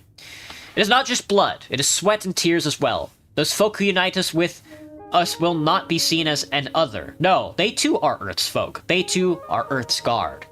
Almost illiterate wizard in a heavy piece of armor with schizophrenia. Yeah, there you go. That's a good one, Graham. That's a long-ass forward. A lovely sentiment. Indeed, there is something to live up to. Read Torna's Lament. I went with you to foreign shores, my lord, my guard. I pray you keep from harm the beasts, each shard, a proof of your devotion. Thus I give myself to your folk. I give my life for a home at the river in that sliver of land, to vanquish the beasts who roam, the evil who lair, the fires that burn, to build a life along the river. Every shepherd knows the song, it bellows up the river, Earth lives in that sliver of land. It is your favorite. You shut it, looking upon the title once more, Collected Chants of Norvik. This is a really great book. It is. Place the book back on the shelf. You do so, it fits nicely back into the slot. That book does not deserve your toxic presence. If you were stronger, more capable, then perhaps you could have carried that weight. What? You really want the book. One day, it could be yours. This is very confusing. I'm just putting the book back. There's some issues with stealing going on here. Just ignore it. Let us forget this for now. The book stares at you from the shelf. Very good. Very good indeed. Human, no cause trouble. Maybe, we'll see. I think I can get that motherfucker's crossbow. Hey man, give me your fucking crossbow. I will read a book for half the start of the live stream. That's true. We're gonna be reading a lot. An unlocked chest full of strange rocks. Mind if I trifle? Ooh, 2 shards of jor. What do these nerds do? Oh, the ruined prayer book. The tool of an arcane cleric, an instrument of the state minus 3 intelligence. Crazy. Used to handle rogue spellcasters. The cover indicates it is a spellbook with hymns dedicated to the River Torna, Earth's passing, and the Reconquest. This one's yours. You spent years perfecting it. Most pages are smudged. It feels terrible to even think about the knowledge lost. You need to get a rebound. Shard of Jor. A bright rock, it fits your hand nicely. These can be found all over Norvik, and some speculate they are all shards of Jor's pillar. To the untrained hands, they have no inherent value, but you might use these to alter fate itself. Spend in dialogues to unlock dice checks. Ost, Chief of Security. Oh, it's a dex behold. Let us behold this creature. Oh my god! Awful! Oh, I didn't get anything out of that. What the fuck? Trifle him. Take his crossbow. Pickpocket item, no shot. Engage him. Wiggling his little clawed feet, the kobold follows your every move with cold and bloodshot yellow eyes. Hello, Ost. Master, say you behave. You're adorable. The kobold glares at you. A battle of will. Do not give in. Glare back. Your eyes meet each other, still ever vigilant. Keep glaring. The kobold does not move. Glare some more. Yep, you're staring at each other. You're doing it. Glare. Eyes meet. Glare. You're looking at kobold's yellow eyes. Stare at an angry face? No. Stare angry or fierce way. Looking hard, leaning close to the kobold's stern face? You should probably stop this. The kobold meets your gaze and keeps meeting it. I don't think I'm getting anything more out of this. Fair. The kobold looks at you with a cold expression, determined, confident. I've got some questions for you. Who are you? I'm Ost, Chief Security in the Lich House. Are you a kobold? Next, not question. Next. Try to save the question. Ooh, +2 DC, you stared at him. That's funny. Yeah, fuck yeah, that's not a question. Quick, save it. Try to save the question, go. Oh! You bite your tongue. The taste of blood fills your mouth. The pain changes your brain chemistry for a moment, leaving your mind in shambles. Ah, hurry, save the situation, say anything. Ouch! The kobold stares at you. Nod slowly. You can't speak in this condition, don't even try it. Blood starts to drip down your chin. Spit out blood through the gap in your helmet. What are you? The kobold mutters as he watches you splash fresh blood and saliva all over the floor. Help, I've injured myself. Cleric is... what is... He's baffled. Your actions have truly made a mark upon his dark soul. You've somehow managed to make the stoic kobold speechless. Congrats. Smile. What the fuck is happening? Your inexplicably perceivable bloody smile is... Your inexplicably perceivable bloody smile is sure to cause havoc. The kobold stares at you. You wipe the remaining blood off. There's a limited supply of that, just so you know. How'd you get the gig? Not gig. It's not a gig? I'm a devoted servant for Master. Got it. It gives you an expression that could be described as a frown. That is, if it looked in any way different from his regular stony expression. You wouldn't act... Okay, can I borrow your crossbow? Human is kidding, not funny. You would make greater use of it than this puny creature. Just take it. The kobold snorts, go away. We gotta convince him. Please? No. Try to convince him. The kobold stares at you. Oh, a charisma check, you say? Find a reasonable argument, probably with a lie. How do we do this? Appeal to his better nature? I don't fucking know. Find a reasonable argument. I don't think that did it. It did. Easy, dude. Easy. Oh, you know exactly what to say. There's only one thing that could possibly convince this kobold that you should get the crossbow. And that is, of course, Viskin asked me to get your crossbow. Master did? The kobold glances over to his master. Yeah, he said I needed it more than you. What? Why? Why don't you ask Viskin?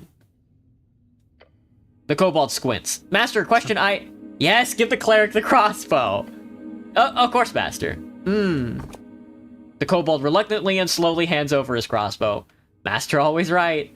The fact that he handed it over like that, the pale man sure is special. With the crossbow safely in your grasp, the kobold scoffs. Weak human, of course you need a crossbow. Thanks, killer. You the best. Thanks for the fucking crossbow.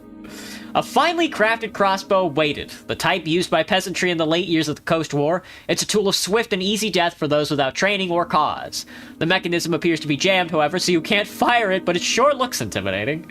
That's +1 dex and +1 wisdom as a weapon. Thanks, man. You the best. Wiggling his little clawed feet. I got some more questions. Where were you when the tea shop incident occurred? Incident? Tea shop blow up. Boom. Big boom? Big boom. When it happens, I was on the water lane, on a mission. A mission? Not mission. I meant to say errand. What were you doing on water lane? Milk? You were doing milk. Deliver. You deliver milk? Yeah, side hustle. The kobold just keeps getting better and better. Kobolds don't even drink milk. I want to know more. I want to know a lot less. I want to ask questions about the milk. The kobold stares at you. The milk situation is intense. Fucking god, dude, this fucking game. Where does milk come from? Cows? And where do you get the cow to milk? Just cows? Just. Who buys the milk? Humans, water lane humans. They pay money for fresh milk before dawn. Side hustles are always smart. You should do a milk run later. It pays. Do kobolds produce milk? No. They are draconic in nature, they lay eggs. Do you like milk? No. I also don't like milk. Oh, 23! The bloody smile is a soldier TF2 level of weirdness. It was so fucking funny, Graham. God, it was bad. You smirk. A confident laugh escapes your lips, then you turn toward the ceiling and smiling. I also don't like milk. Your comment has made a dent upon the world. This is why they should all follow you. You're a worthy leader. Win them over with lies and deceit. Control them through flattery and love. The kobold stares at you with awe on his yellow, expressionless face. Can I have some milk? No. I don't have any more questions about milk. Milklarious? Fucking god. Thank you. You should totally find out more about this. Could be big money. Thank you for your time. What the fuck do you mean there's a milk side quest? What does that mean? You encountered a corpse in the lich house. Seems fresh. Yeah. As of now, you said one single time that you are a wizard, which you are, despite the getup. Your true talent lies with the arcane, obviously. Well, maybe. Probably not. I don't know what this left side is, but this right side I think is politics. Milklarious. Crown collection, coin capture, cash kidnapping. There are many ways to describe it. Get rich or die trying. The only way to do it is obviously to get this milk delivery gig. Try to check around water lane in the morning. I'm not gonna... Let's go deliver milk, everybody. Look who it is. A pocket watch. Yours? This silver-lined timepiece never shows the correct time of day. It is always at least 10 hours out of alignment, no matter how anyone tries to correct it. At a touch, you can feel the faint magic pulsating within. The wielder gains a greater perception of esoteric happenings and occurrences within 200 feet. That's +1 intelligence and advantage in esoteric events. I shall take it. Plus, I want the gaslight any percent. I also don't like milk. It's so funny. That's such a fucking funny thing to be. Ah, what a fucking asshole, dude. What a thing to lie about. Oh, that's Viscan Local Mortician. Oh, it's an intelligence roll. Let's try it out. Ooh, 15? Hell yeah. Oh my god, he's smart. And he has high dex. And, oh my god, he's so strong. Oh, he's level 17, that's why. Jesus, brother. Level 17 entrepreneur. The Pale Man handles corpses in the basement, a typical self-employed city contractor. You remember hearing about this man? He used to be a dentist and a surgeon. His study into the magical realm is immense, far beyond your capabilities. Some of these texts he surrounds himself with would suggest he can cast 5th or even 6th level spells. Couldn't be higher, could it? Scary. Alright, let's save before we get fucked up by this guy. Can we trifle him? What is there to trifle? We could steal Charm Person and Mind Expansion. Oh my god. What a move.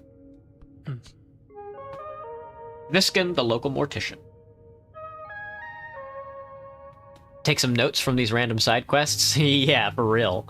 The Pale Man sits hunched over a stack of forms, busy at work. his pencil slowly filling out line after line. On the top paper, you see an icon of a serpentine drake. A great perch. These are official documents of the city. Up and about, are we? Wonderful. I am Viskin, local entrepreneur and proprietor of this lich house. It appears you don't really belong here, but if there is anything I can do, cleric, just let me know. He smiles at you. Bow before this creature. His smile causes you to stir a deep feeling of unease, as if it was almost there, but just not quite. Look around the room. Dimly lit and damp, a musky stench lingering in the air. You see books and flasks and stone altar around the circular chamber. There are several corpses present. These stone tables were once modular altars used in some advanced ritual. This entire basement was once a temple. Did you save my life? He puts down his pen. Your life is your own. You owe me nothing. However, I'm afraid to say you've been through quite the turmoil, cleric. Tell me everything. Of course, it must be confusing. To tell you the truth, some fishermen brought you here last night. They caught you in their net, took you for a corpse. Not that I blame them, you weren't exactly in prime condition. Prime condition? You're always in your prime condition. You quite literally live in this filthy uniform. No wonder they thought you were dead. Wait, how'd you end up in the river? How'd I end up in the river? I'm afraid I don't have that much to tell. Perhaps you fell off one of the bridges in the Tolstad. The Tolstad. There are 7 bridges over River Torna connecting Tolstad to the rest of the city. Sounds like the start of a great drinking story that I woke up in a lich house tale. You don't have a lot of those, so that's good. I would never fall. It must have been an assassination. It must have slipped. Happens all the time. All the time, he repeats. I can confirm. The pale man glances at the ledger next to him. 5 cases this year alone. Who are the fishermen? River Guilders, I believe. They did not look like poachers, so my guess would be that. Where can I find the fishermen? He ponders your question. I did not ask for names, sorry to say. But perhaps Water Lane? That's just a guess. Good guess. Lots of boaters hang out there. Either that or local tavern. I hope you find them. So I am, in fact, alive. The pale man stops for a moment. He looks you up and down. Yeah, I believe you are. I got some other questions, Viskin. Oh, DC 31? Figure out figure out what's weird about this guy. Godlike roll. DC 31 is insane. You can only max 20 and I would only get -2. So you never shower in this game? Something tells me that that is not going to happen, yeah. I require assistance with some things. Of course, cleric. Anything for the city. I don't know where to go. You called me a cleric? I did, yeah. Because you are a cleric. Don't make an ass of yourself. Too late for that. I am the cleric. What gave it away? He stops for a second and glares at you. A heavily armored man in Earth Guard colors with a prayer book on his hip. Thoughts land on the pages of spells you've meticulously worked on for years. They might have found you in the river, but you're clearly of city stock. I am indeed the cleric. Good for you. An example of that sarcasm thing mentioned before. Though, I'd love to ask, what type of cleric are you? Type?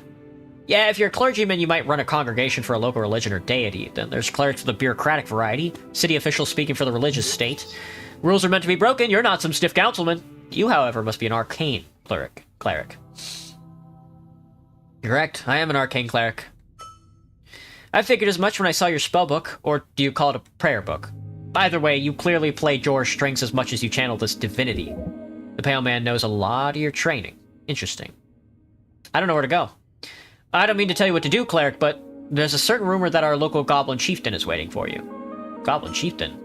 Lady Miska Sageleaf is her name. She's down in the Goblin Garden. Of course you've heard of her. Lady Sageleaf is quite famous. She leads one of the 3 goblin tribes exonerated by Earth after the Conquest, which is the correct way of referring to the historical event in which humans founded Norvik. Most humans, however, refer to it as the Reconquest, which is a historical event in Norvik. It began with Earth's landing in 466 AE and is said to have been finished by 468 AE when Earth finished eradicating the trolls who roamed in the ruins of Tulinkatl.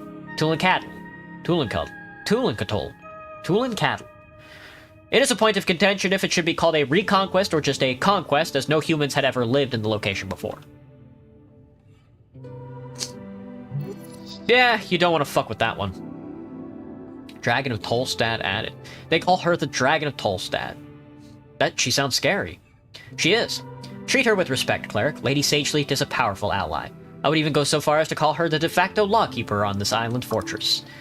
Wait, this is part of the job? Talking with some petty goblin queen?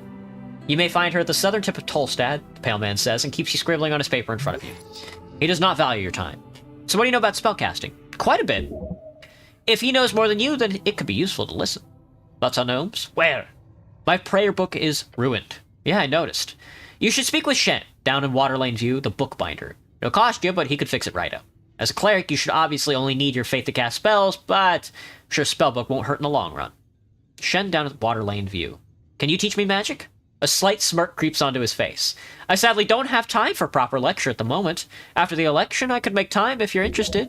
Great. Knowledge awaits. Until then, you're free to browse my collection, he said, glancing at the many books along the western wall. And of course, here. Oh. A copy of Charm Person. It will surely be useful. A truly diabolical spell. The towers teach it only to higher tier spellcasters usually, despite its first level. That's a great shortcut to charming people, although you gotta be careful with the fallout, if you care about such things. Can you explain the very basics of spellcasting? Oh, I mean, of course. Fucking embarrassing. As a wizard, you memorize your spells before casting them. As an arcane cleric, you must memorize your spells during prayer at a shrine. There's one downstairs by the apples. Where can I find more shrines? There's the Temple of Earth. Of course, it's just upstairs past the pillar. You've heard the Tolstad Temple will act as a polling place of the district on election day. There's also one on Waterlane View, I believe, past the trade post. You'll find more hidden around every corner, I promise you that. How do I get more spells? 2 ways. You could spend time learning them, drafting pages out of the palace archives, or the great library in the towers, since you obviously would have some access to that. However, I don't believe you have time for either of those options, so I would suggest the other route. What's that? Spell scrolls. Right. Scrolls with spells on them. Oh yeah, I saw one downstairs. Yeah. A piece out of my collection. Oh. You're very much allowed to indulge, cleric. I'm glad to assist the city in any way. Please don't start a Playboy run. Yeah, I'm not gonna do. We're not gonna be sexing, Graham. Our strength is too low. That means my penis is too small. Unless we're gay. This guy's trying to help you? He must have a vested interest in your job then, somehow. You don't need his permission. Now, Tolstad is filled with all kinds of strange caches, so you'll probably encounter more by just looking around. If you get your hands on a scroll, then just memorize it. Cantrips or spells, doesn't matter. I'm sure you're talented enough to memorize them on the spot. Sure, thanks. He nods to you and goes back to his writing. That's all I have to ask about spell casting. Very well. If you want to practice, feel free to cast anything non-lethal on my servant Ost. Sounds like good practice. Maybe I will. He nods slowly. That's all I need help with, thanks. There's a zombie in your basement. Oh, how quaint. Sure, why is it there? We're closely connected with the city below. The undead seemingly wander as they please. Short for the city below the city, a phrase used to describe the incredible amount of tunnels and ruins below Norvik. Lots of monsters and stuff down there, also riches if you delve deep enough. However, I will have to take this up with Lady Sageleaf. I pay good crowns for HWBT protection. The Halfway Bridge tribe, commonly called the Halfways, one of the 3 goblin tribes of Norvik and arguably the most influential, despite their small size, led by Lady Miska Sageleaf with their headquarters at the Goblin Garden on Tolstad. Are you? I think not, indeed. Halfways, short for HWBT, the Halfway Bridge tribe. Oh, so it's all misunderstanding then, good. Wait, no, I actually believe you. You don't seem very alarmed by this. A stray undead creature will cause no trouble here. He gives you a rare smile and turns to the kobold by the stairs. Isn't that right, Ost? Yes, master. It kept moving apples down there. Oh, the apples? Fascinating behavior. Does not appear very fascinating. Wait, no, I don't actually believe you. Great to have cleared that up. I have some other questions. Wait, no, yeah. I don't actually believe you. What do you mean, cleric? You're a criminal, prepare to attack. Zombie's clearly working. You're doing something weird here. I don't like it one bit. The zombie's clearly working for you. That's illegal. I greatly apologize for putting you in this situation. It is my neglect that led to this undead creature entering the tower. I'll make sure to tighten up security in the future. No, you're... Ost will do the clean sweep in the basement this evening. Get ready. The kobold gives a screeched yelp. Yes, master. I will also make sure to report this both to HWBT and the militia. He won't let you get a word in. Amazing. You're clearly doing something shady here, so... Of course I'll be sure to ask for a thorough inspection by the PCG, the Pest Control Guild. One of the oldest guilds in Norvik, they are supposed to keep monsters at bay, clean up any unwanted critters across the city. These days, they are so bogged down by requests from citizens in the city that they usually have backlogs for months. Can't say believe without leave. Oh, belief, mate. The pale man is twisting the entire situation. Smart. If there is anything unbecoming about my business here, it shall be uncovered and unveiled. Holy shit, he just keeps going. Thank you very much for your service, cleric. It must be a great men like you that leave the city still standing. I'm sure a good word for your patriarch will assure a promotion of some kind as well, especially with this great work you're doing on the tea shop. Make him shut up. Think better of it. He's going in circles around you. It's time to step in. Argue. Argue. Resist his incredible oratory power. Oh, it's over. He got my ass. As the pale man blabbered on, you attempt to gather your thoughts and make some kind of point. Come on, just open your mouth and say something, damn it. I think that... I agree. And whatever compromise we do end up at, I feel lucky to have had the expertise on this day. Who knows what would happen otherwise? Stop muttering, just say it. I'm trying! At the top of your lungs. Your screech echoes throughout the chamber. For the first time, you see a genuinely baffled expression appear on his face. He keeps staring at you for a few uncomfortable seconds. Then he says, Cleric, with all due respect, perhaps you should see a professional. His comment hits you in the heart and soul. Your legs are shaking. I believe we're done with this particular topic. Anything else you need? I'm gonna be going now. Before you do, make sure to collect all your belongings. He gives you a quick inspection with his dead eyes. Too quick, like he's trying not to show his interest. Weird. At least he's not hitting on you. Or would that be an improvement? What belongings? Quite a lot. Your uniform, your cloak, and also a voting card. A peculiar voting card. Every party had been marked on it. I'm assuming it's yours. Yeah, sorry I'm indecisive. The pale man ignores your comment. I asked Oss to lay the surviving pages of your spellbook to dry over there, he says, and points across the chamber. He then looks over the corner of his desk where he took the pocket watch. Good. The esoteric pocket watch is very useful, cleric. Make sure to keep it close. Beyond that, you should be good. He mastered Yap 100, dude. He beat my ass! He beat my ass in a task of rhetoric! What was the point in maxing charisma if I was just gonna get owned by the first vampire I run into? Did I have any weapons on me? None, I'm afraid. They must have been at the bottom of the River Torna. Good. You don't need arms in this city. You need heart. Ah, shut the hell up. A good blade can make anyone speak. Got it. The pale man turns his face towards you and smiles. Unnatural. If only every government employee were as devoted as you, cleric. He gives you a stern expression. Good luck on your quest. Leave. Now. When exploring the city, you may move faster by running. To do so, double-click or hold shift the left trigger. Time to go. Leave. Now. He gave me fucking Charm Person, which is a level 1 enchantment. And Arcane. You attempt to charm a humanoid you can see within range. It must make a wisdom saving throw and does so with advantage if you or your companions are fighting it. If it fails the saving throw, it is charmed by you until the spell ends or until you or a companion do anything harmful to it. The charmed creature regards you as a friendly acquaintance. When the spell ends, the creature knows it was charmed by you. Indeed.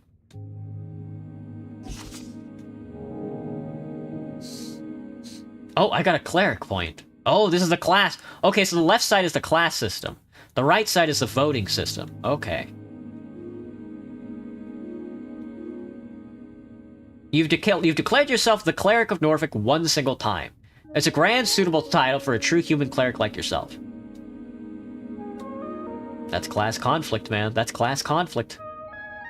I wonder what purple is. The Dragon of Tolstad. You're here on request of Lady Sageleaf, a goblin chieftain in Tolstad. Go to see her right away. She's in the Goblin Garden at the southern tip of Tolstad. Obviously, okay. First ever election in Norvikian history will take place in just a few days' time. Who the hell are you gonna vote for, folks? Predict you're gonna use that skill very often. Charm Person? I've never really been one for, like, illusion magics, but who knows? Maybe I'll give it a shot. Obviously, you're very clearly about the fact that you should be the future God Wizard King of Norfolk. You said so one single time in real conversation with real people. Alright, okay, that's kind of a cool listed system. Also, I'm already about to die, which is fucking crazy.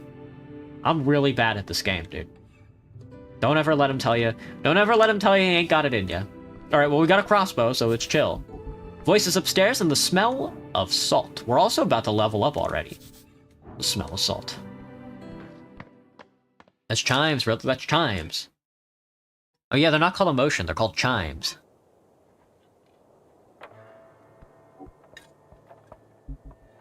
Ooh! Alright, I'm gonna get up and get some more water. Will not be taking a break just yet. Just want to get some... I just drank all of my water, dude. Oh, that chicken parmesan was so salty. Your mom. Your fucking mom, dude.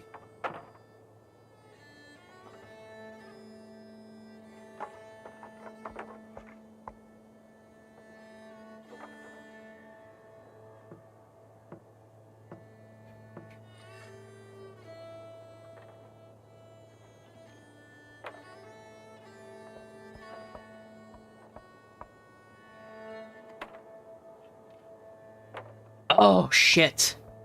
Oh, fudge. My butt. Alright, let's see. We've got the ASCII lists going up. It says Viskin's Lich House, but then the and dentistry is scratched out. Oh, he used to be a dentist. I see he used to be a dentist. Men at work beneath Asgal's green banner. Something's inside this old vase. Let's find out. Oh, incense. Yummy. I think incense gives me another spell slot. The orc observes me with great interest, indeed. Tucked away bird's nest. Ascani goals, perhaps? Ascani goals? You see a bird's nest nestled at the edge of the protruding stone tile. Got some eggs in it, and you spot something shiny below as well. It appears unguarded. Must be a gull's nest. Scary beast, these gulls, but whoever made this nest isn't around, so... Could you imagine the goodies? Could be worth the climb out. With the cantrip Mage Hand, you could easily grab the content of this nest from a comfortable distance. Common arcane cantrip can be used to grab things from afar. Very useful. Where could I get Mage Hand? I'd really like to climb out there and give it a shot. No. That's fair. Yes, it is. Where can I get Mage Hand? You used to have a version of your own memorized. It was clearly lost in the river. Darn. However, there are ways of restoring your memorization of the cantrip. You'll need a source, perhaps in a library? If you had time for a trip to the towers, that would be ideal. Alas, you'll have to make do. Perhaps those esoteric books found in the Lich House could be of use. My stomach is gonna set me straight, brother. Dude, my stomach is going to set me straight this entire run. It's gonna be bad.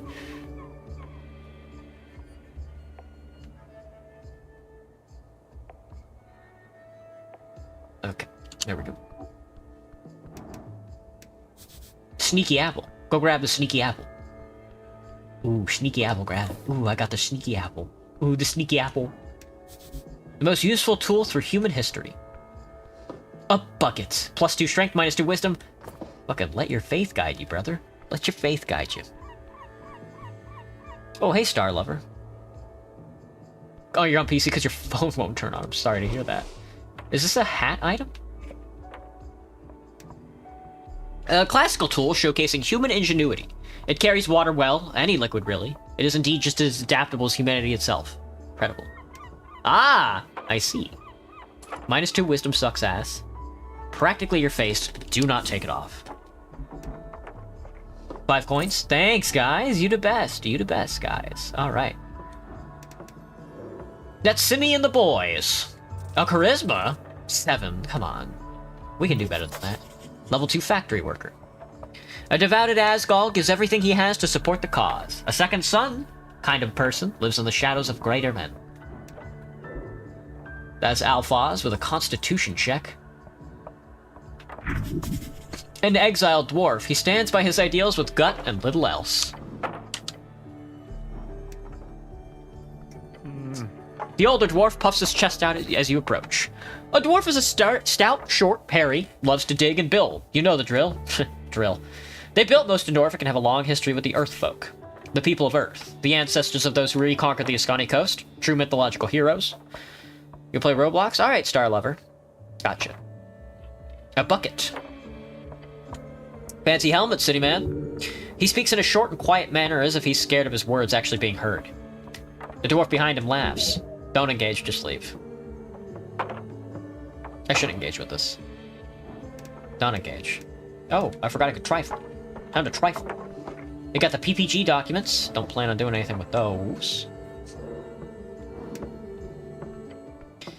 Around the amphitheater scene, you see a number of dwarves hard at work. They're constructing a banner of some kind, carrying a bright green flag. The banner of Asgal, the fool. One of the dwarves stands to face you with a furrowed brow. He appears to be in the staring contest with the orc on the other side of the theater. An orc is big brutes of devilish origin. They're rare in Norvik. Most of them can be found in the Feltire. The Feltire, one of the 8 bands along the coast, a land of half-ruin from millennia of warfare. Its red lowland stands for a quarter of all the food production on the coast, all flowing from the trade ports in Blood City Bay. The name Feltire either originates in Orcish as High Place or Bad Fort in Infernal or Hillland in Goblin. It is hotly debated.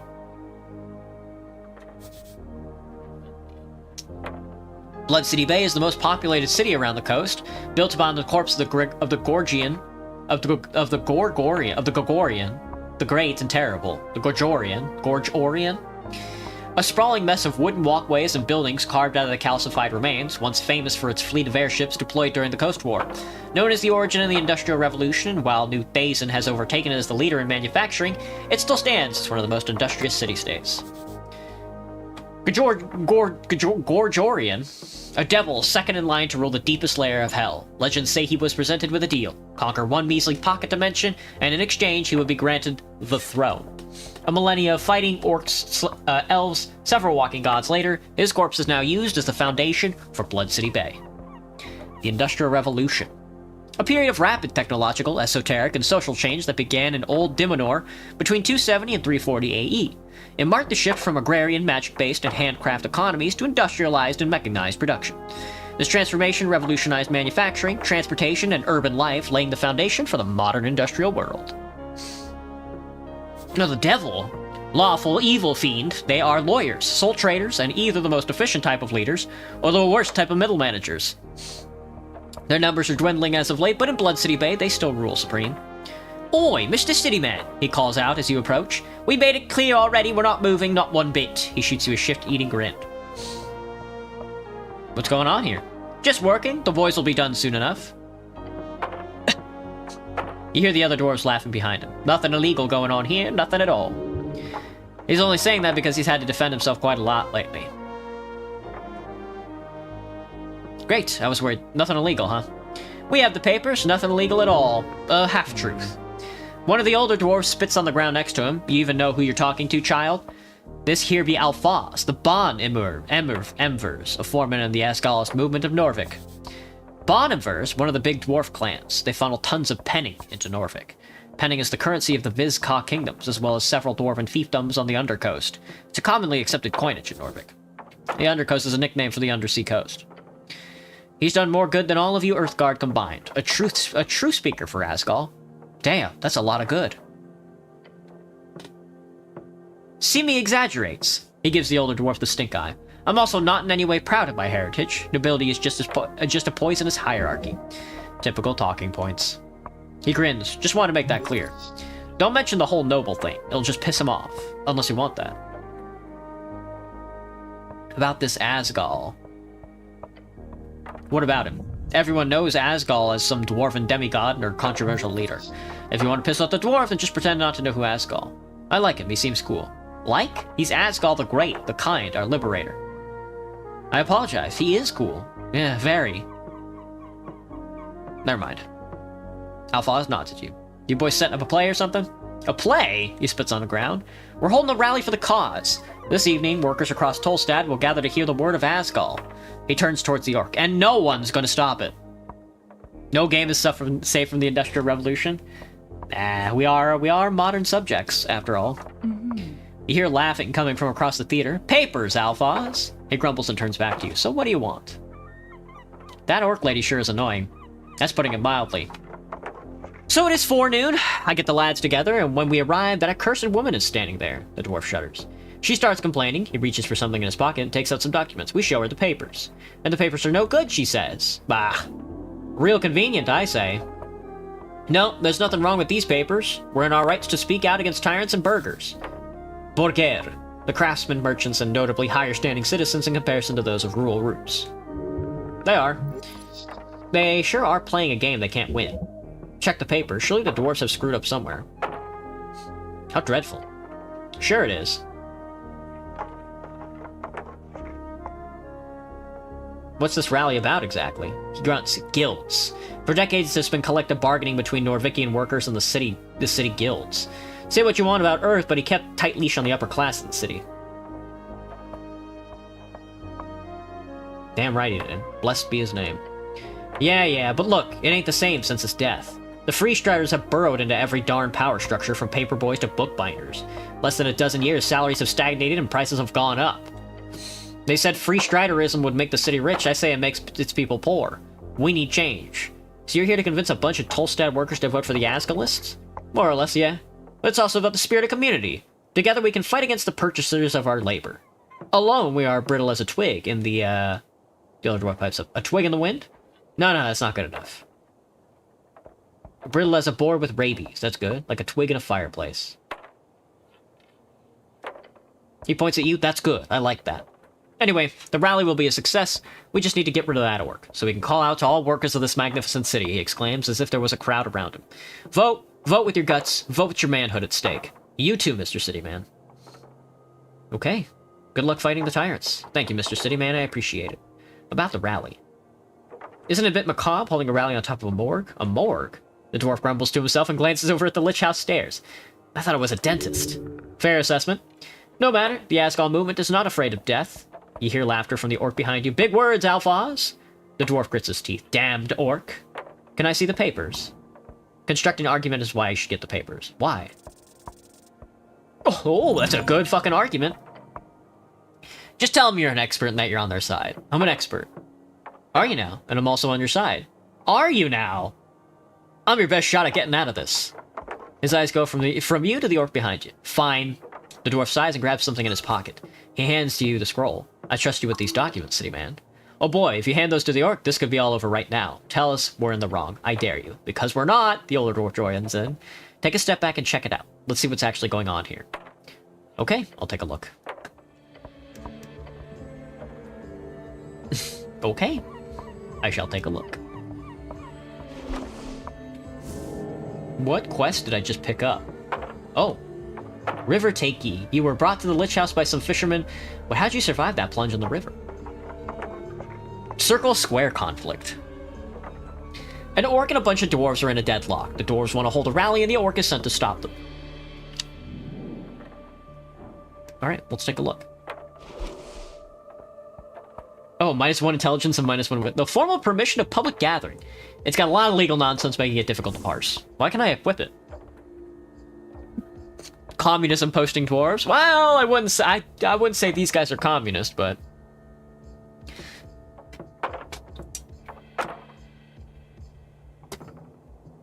we'll see how it goes. It's quite light. Some kind of magazine paper. Unrolling it reveals a short statement about a political rally in the Circle Square. A periodical publication generally containing short stories, adverts, investigative journalism, or erotica. On a technical level? Oh yeah. I see what you're saying. They got the commie dwarves. Permission of public gathering accepted, it says in big letters at the bottom, followed by a signature, Tolstad Magistrate Nicholas Darrow.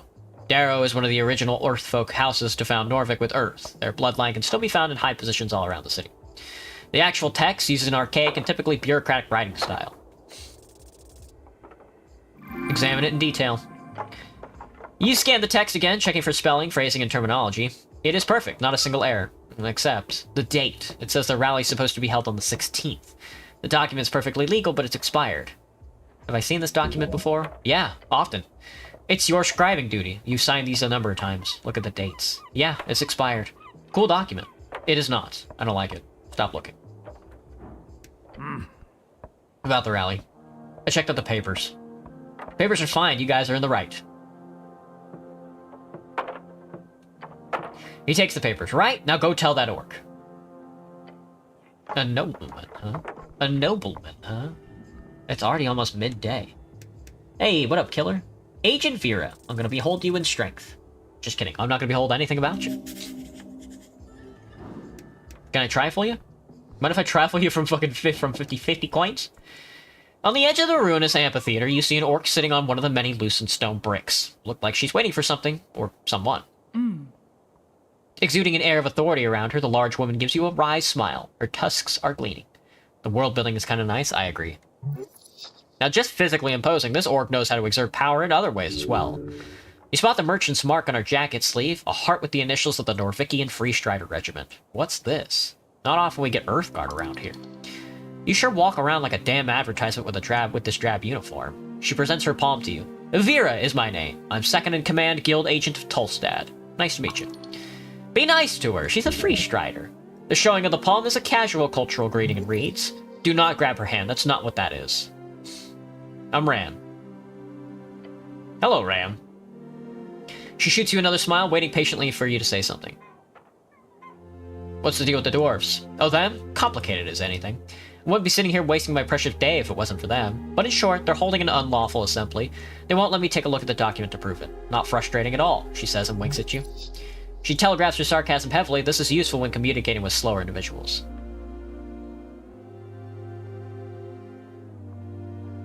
Explain to me in detail from the top. It's all just as inconvenient. These loveliest Gallists have decided by themselves to hold a rally here on this lovely little circle square. Unfortunately, they need a permission of public gathering, or PPG. PPG needs to be approved by the district council. They do not have the proper PPG. You pick up on her use of the word proper. What does that mean? Proper. She scoffs. It is marked for last week. It's expired. But can you believe her? And you're just sitting here because... Simple, really. These dwarves are ignoring my call to disperse, so I'm here as a witness. If they do not leave by sundown, they will be fined and are arrested. Why don't you just come back at sundown? I would if it wasn't for the fact that I need to witness the entirety of the trespassing.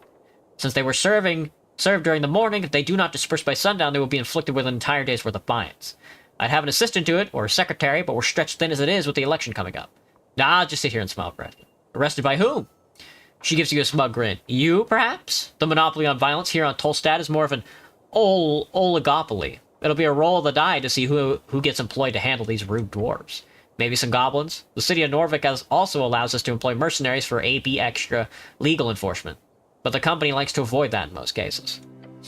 As you can imagine, mercs tend to lack that finer touch. There's something shady about this. Would love to enforce your justice. Do it yourself. Nod and look away. She laughs. Now you're acting like a true city official. Sounds like trouble. Ah, trouble would be at least exciting. This is just dull. If only I could get my hands on those PPG documents, then I could simply hand them over to the city and go home early. Or rather, head back to the office and complete the York size, the draft for the marketing meetup. Sorry, I got a lot on my plate. She's hamming it up with your sympathy. Truly an amazing actress. If you get her that PPG thing, then they'd be a pretty easy way to clean this mess up. She'd be totally in your debt. Not a bad idea. I spoke with Alphaz. Oh, did you now? Don't get involved with this bullshit unless you really want to pick a side in this Freestrider-Asgulus conflict.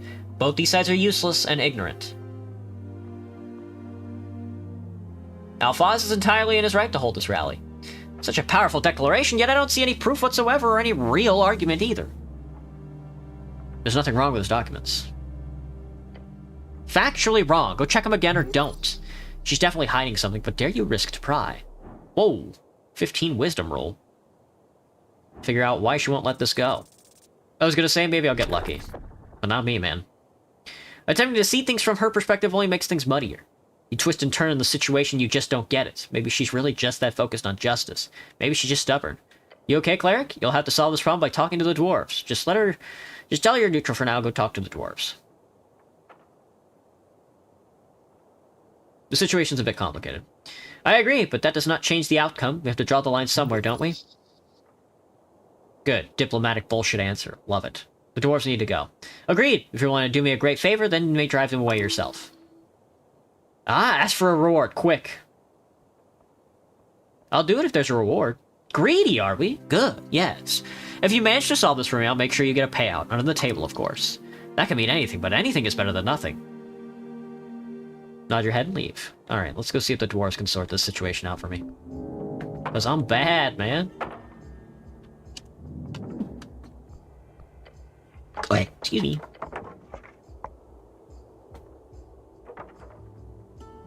Dude, they'd really be fucking... Alright. About the rally. I spoke with Agent Vera. Rally now, what did the brutes say? A brute is Vorguni slang for brother, specifically the dialect grown out of the coastal slang, mixed between Gnome tongue and the underclass migrant workers in the old Majo colonies. Vorguni? Vorgini? One of the 8 bands along the coast, an upland of crags, marchland, and gravity-defying mountainous terrain, home of giants, shamanistic humans, and tribal gnome folk. Careful now. This situation's on a blade's edge. You could either taunt him to see if you can get him to act out, or you could try to reason with him, or simply tell him to leave. Just tell him you took his side. He'll be reasonable. I told her you and your men are in the right. Of course you did. She laughed in your face, I presume. Pretty much. Pretty much. Yeah, well, fucking Freestriders. The other dwarves start grumbling among themselves. You sense a falter in Alphaz's expression. The dwarf can be negotiated with now, but it helps if he sees you as an ally. Hey, he said, leaning in. What do you expect me to do, huh? These boys are counting on me. Leave them be, why not? They'll be chased away eventually anyway, not your problem. Fact 556, balls? Indeed. 556 balls. Show them why this is in the best interest to leave. You must show them the truth. As terrible as it is, leaving is the best option for these poor activists.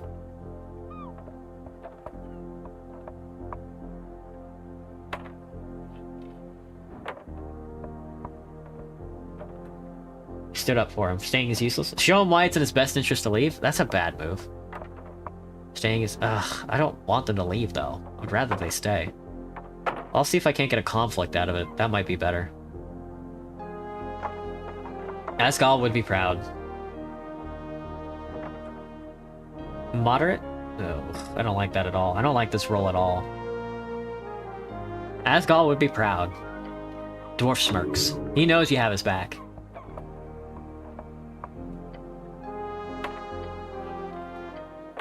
We're not getting them to leave. This might just have to come later. Because I can't get her to...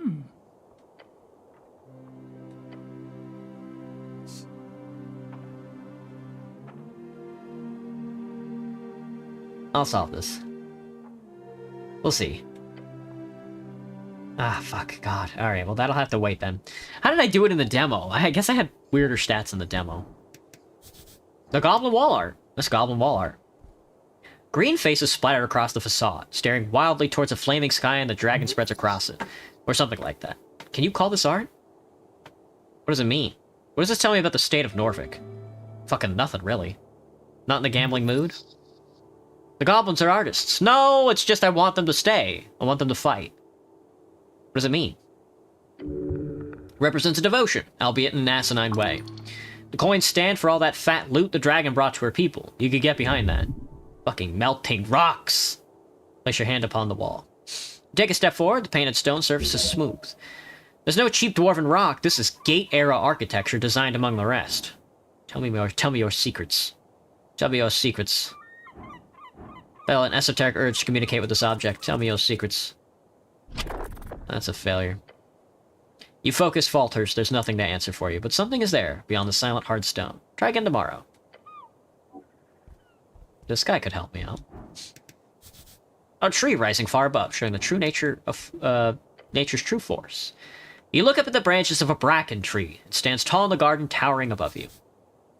Bracken, an Ascani tree known for its impervious nature. Sometimes called ironwood, the Ilm Forest holds the largest collection of bracken in the world. The Ilm Forest is the great woods covering most of the border between Ascan and Reeds. It is the domain of the Ilm Elves. Ironwood is a common nickname of brackenwood. Nature is reaching tall and deep. These roots go below the city, nay, even below the river. Look at the branches above. The wind causes the leaves to dance. Wait, between the branches, high above. Oh no. Is that a hole in the bark? A hollow, just wide enough for you to stick your hand inside. Something glimmers up there. Treasure in a bird's nest. Yeah, get up there, now. Branches shudder in the gust. Climb that tree. You grab onto the trunk. Pressing your entire body against the rough bark, you slowly make your way upward. Go, go, go, just a bit more. Dex 13 roll. Oh, yeah! Wrapping your body around the trunk, you lift yourself up.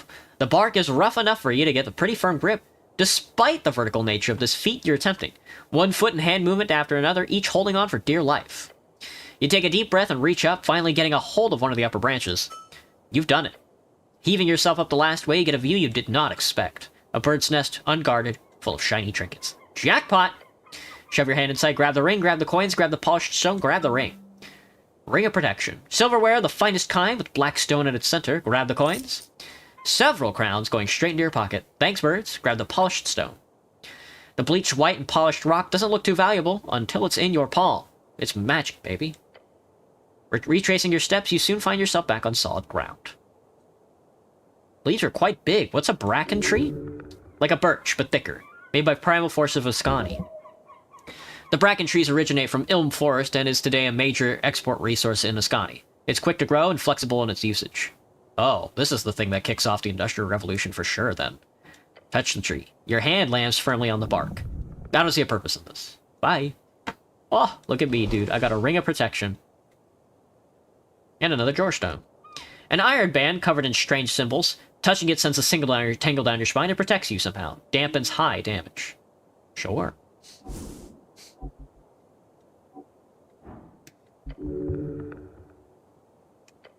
Nature is receding. Nature is reaching. Nature is receding into your piss pee-piss pants. Think this goes behind? You hear echoes inside. This leads to Pillar Crossing. Unless I couldn't get there last time. You there, demon. You there, demon folk. Braxo, pencil wing. Surprisingly content hard worker. The devil. Need to rest before I do that. Oh, after you rest, you can analyze everybody again. Oh, I see, I see.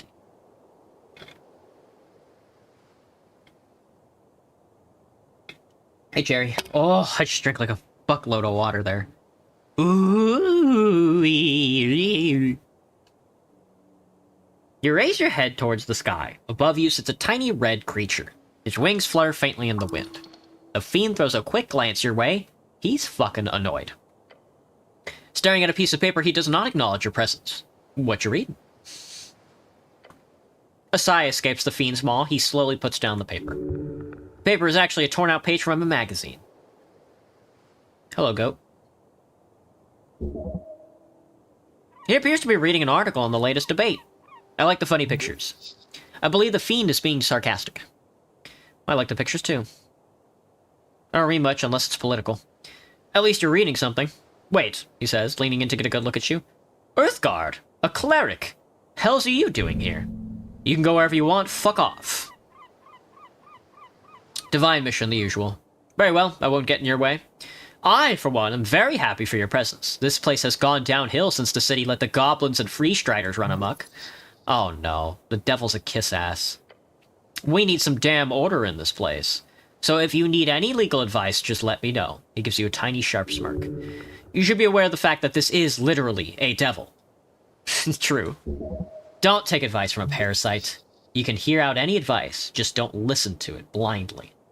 Are you a barrister? A tiny barrister? No, I have no legal position within the city. I'm just fairly knowledgeable in the magistrate's code. So he works with city law. Ask him for details. He shows you a foul grin. So what type of work do you do? If you love what you do, you'll never work a day in your life, he says in smirk. So what do you do? Me? I do scribbling most days. Got some connections within the palace, and believe me, whew, that's gotten me through some tough times. See, whenever some rich asshole needs a legal draft in a hurry, who do they send for? The guy with wings, that's who. He does paperwork. Then he must be highly knowledgeable in law. That sounds profitable. Sure is, although there's a lot of time spent waiting around, too. What do you do in your spare time? Calligraphy. The art of writing and lettering, something you're quite familiar with as well. A hobby for women and weak men. Oh, and I do love me some reading. Gaining access to the Daroian library changed my life. The largest public library in Norvik. You spent many years of your youth inside those stony walls. What's it like being a little red guy? You want an honest answer, or one I can tell my clients? Honest. Alright, let me put it like this. It fucking sucks donkey shit. Do you know what it takes to get a promotion these days? Tell me, brother. Is it expensive? No? We're talking decades of servitude to some sadistic fuck that wants to return the Gorgorian's greatness or some shit like that. And then after risking your life and humiliating yourself, there's a chance this fucking guy will put in the effort for promoting you. And if you're unlucky, you'll turn into a freaking bug. Or worse, something without wings. Being a devil is a harsh existence. It requires constant vigilance, hard work, and incredible natural talents to reach any type of high-tier devildom. You would do quite well as one. Tell me about these promotions. Sorry, forgot not everyone knows how devil can work. Let me put it like this. Devils have a ranking system. Some are lower, some are higher. Only way to get higher and metamorphose into a more powerful creature is to be promoted by someone with a higher rank. But hey, could be worse, he says, and cackles. Could be a demon. Chaotic evil fiends, they are mostly bloodthirsty monsters and rage-crazed barbarians fallen out of Heiji. But some more civilized spawn do reign in the cities and realms surrounding the Endless Maw. Heiji, one of the 8 bands along the coast, means either growing maw or into the air, in abyssal. A deeply cursed jungle hellscape filled with volcanic rivers, flesh-eating insects, and murderous plants. Once an elven sanctuary, now home to demonic warlords, tiefling cities, and celestial crusaders. A tiefling is a folk with demonic or devilish blood in their veins, often have features such as horns, tails, red or blue skin color, and various esoteric abilities. Demons are horrible, chaotic creatures that live by the rules of complete meritocracy, which would be amazing if it wasn't for their complete ineptitude at civilization building. What are you voting for in the upcoming election? What am I voting for? Same as you, the little devil says with a laugh. The good guys. You're a hardcore Ascalist? Then that means the city, duh. The elites are quite literally feeding my trove at this point. You think I'd vote for someone to topple them? Wise choice. Gotta vote for the little guy, eh? He lets out an evil cackle. Anyway, you want something else? I've asked everything I wanted to. He throws up his little arms in the air. It's over. By the gods. So dramatic. I love this little guy. Can you give me free legal advice? Oh, yes. I'll gladly assist a member of the Earth Guard any day. Just ask. Should I invest in stocks? Oh. I do not give, nor have ever given, investment advice. But, yes? He looks you up and down. I should ask, have you ever bought shares before? I don't know what that is. I don't think so. Okay, some basics then. Slungus. Ooh, let me get a drink. Popularized by late Divine Era human adventure companies, a share is essentially a percentage of ownership of a certain venture. Could be a guild, could be a company, or a specific adventure, something that is supposed to grow over time, so you can increase the value of your securities in that venture. It's a risky way to increase your capital without actually doing any real work. Gods, this devil is good. Learn from him. Should I buy stocks? Look, there are rules in place. Norvik has laws governing what one can and cannot suggest when it comes to financial agency. Your god made those laws to protect people of lower than average intelligence from being tricked by those with ill intent. That sounds risky. Sounds like free money. Good question. Imagine you invest in an adventuring party. They head into the Verdant Hills to dive into some Gate-era tomb or an esoteric area filled with talking cats.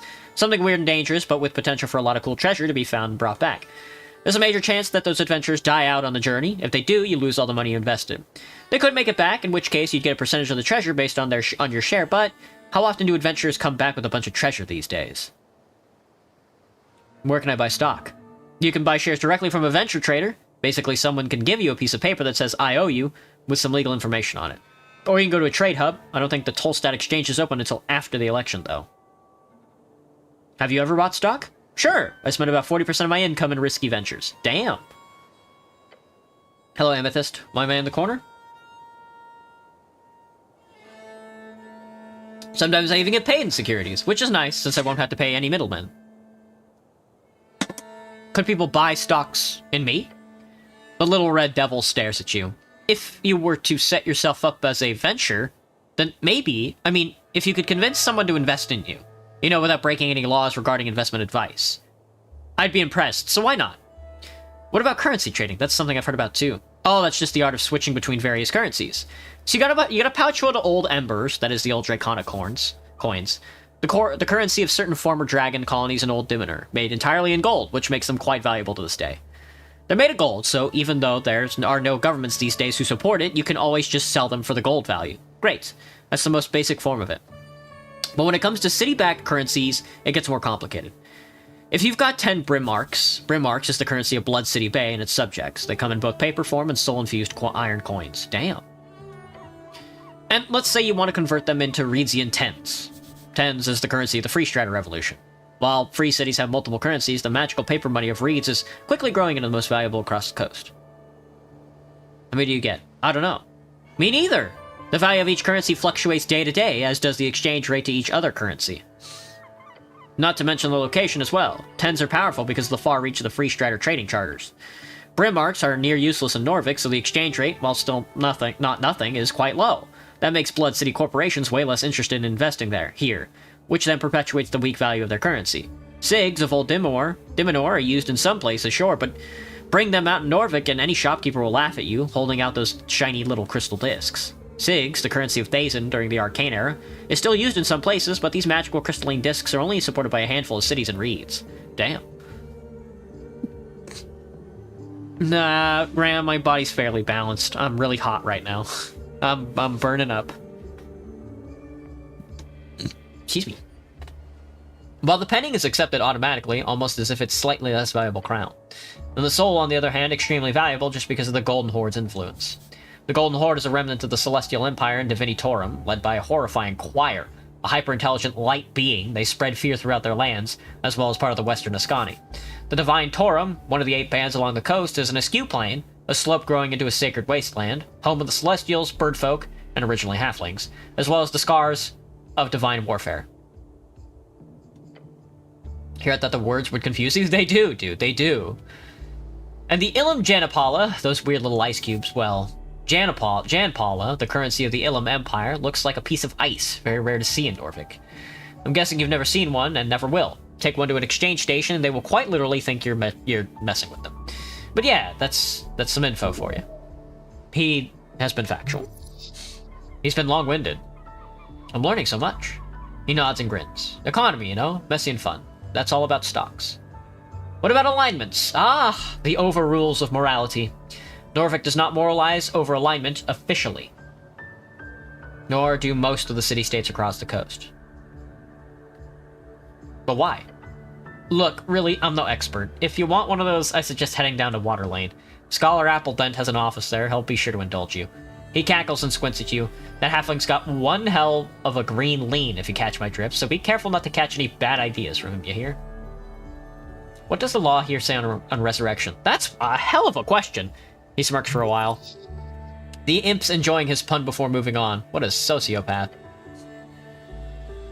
Higher tier resurrections aren't illegal, they're just not available anymore.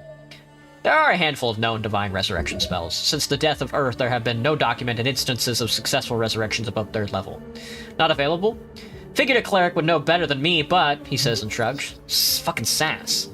Spells over 4th or 5th are rarely seen these days. If you want to know why, go pray. Your god grants you magic. In his wisdom, he only grants higher power when needed. In your lifetime, it has not been that needed a lot. After Earth died, it's been a bit hard for even the top-ranking clerics to manage higher-tier magic. At least if you believe the rumors at the towers, which you should. What about low-level resurrection? There's Revivify. That's it. Does a murder still count that the victim is resurrected? He thinks about the question for a bit. There's been cases. Heard of a man stabbed in a bar fight, bled out just in time for a drunk cleric to arrive, cast Revivify, and the bloke lived. The stabber ended up being charged with a major transgression of personal well-being. And that's not murder per se, but I'd argue it had more to do with the fellow's barrister making it clear to the judiciaries there was no killing intended. So, not the accident, but not a murder. Just a brawl gone too far. But that'd be hard to sell if the victim wasn't breathing. A complex scenario, something clerics often have to contend with. But in most cases, I'd say, yeah. So don't go around murdering folk when revivifying them, cleric. It would be a waste of a spell slot, yeah. And evil. But also a bit funny. Very funny. It'd be kind of funny, but, you know, don't. It'd be kind of funny. Are you legally considered alive after a resurrection? Yeah, for all intents and purposes, you're alive. Undeath, on the other hand, would be a very different affliction. Necromancy is not just undeath, but all undeath is necromancy. And how is that defined? As long as the necromancy is considered of divine origin and the soul is returned to a healthy body, then it is considered a normal resurrection. If the origin is more black magic shit, as they say, or some kind of corpse animation, then it could be considered as bodily sacrilege, and that's a top-tier criminal offense. How top is it? Oh, it's up there. Does death absolve your crimes? Now you're asking real questions. But no, it doesn't. There's been actual laws signed in old kingdoms over this shit. He leans in, looking excited. You got the devil going. That's a good thing. Oh, he's dancing for you. Keep it up and he'll love you to death. So, classic story, alright? A real bad guy is caught murdering his neighbor. Real sick shit. He's executed after a quick trial. Justice wins again. Everyone's happy. But surprise! Some holy man raises him up a couple months later. Death and rebirth. In this situation, the bad guy did technically pay for his crimes. His life was taken by the state. Just because somebody gave it back to him doesn't change that fact, right? Well, people weren't too happy with that, as you can imagine. Thus, the common legal term these days for capital punishment is DIP, which is death in perpetuity. Stands for death in perpetuity. Kind of funny when you think about it. Kind of makes total sense. It does. The city of Norvik might be a bit of a bureaucratic mess at times, but believe me, the law keepers know their shit. So to keep criminals dipped, most states tend to hide, lock up, or simply burn corpses and spread the ashes using non-resurrectable methods. So a properly dipped dead guy shouldn't be able to return without the use of some miraculous 9th level spell, which, obviously these days, isn't too likely. That's all I wanted to know. Anything else? What about Charm Person? Charm Person? A first level enchantment spell. If the target fails a wisdom check, they'll be their favorite person for a little while. Of course, after that, they will surely hate you, but who cares? Such a fascinating spell. Of course, all spellcasters are required to be registered in Norvik. It's the same in all not completely chaotic city-states. There are certain spells that are just not allowed at all, like Fireball is a popular example, a third-level evocation spell causing fire to emerge at a given point, spreading within a 20-foot radius, filling available space. But Charmed Person is, despite its devilish mind control, legal, if it's cast by a registered cleric or a city-hired interrogating mage. Private entities are not allowed to learn or cast it, although I can promise you, many still do. Can I cast it on you? Sure, but it'd be a waste, since I'm already your friend, cleric. He shoots a devilish grin. I got some questions about a PPG. A permission of public gathering, yeah. I think I know what you're getting at. He throws a look over his shoulder. He is aware of the dwarves' plight. What would you look for if you're investigating a PPG? Wording, legalese can get pretty complicated, and good barrister could twist that stuff into oblivion. Legalese is not real language, but rather a way of communicating legal concepts, often in documents and contracts. I'm not tired yet, but I do need to go poop. Other than that, I check the basics. Names, spelling dates, a single lithographic error can cause a landslide of trouble. He smirks, I know from experience. What's a PPG? The imp takes a deep breath. A permission of public gathering is a legal document showing the intent of the magistrate of a certain district to allow an individual or party represented by the individual to gather in a public space such as a town square, street, or city tunnel to perform, protest, exclaim, fraternize, or any other non-commercial activity. Oh! Can I have a PPG? Not for me, ask Darrow. Nicholas Darrow, chosen magistrate of Tolstad, a man known for little else than being the great-grandson of Borgo Darrow, legendary right-hand man of Earth. Borgo Darrow, the first paladin of Earth, founded the Earth Guard, as well as the illustrious Darrow Lion bloodline.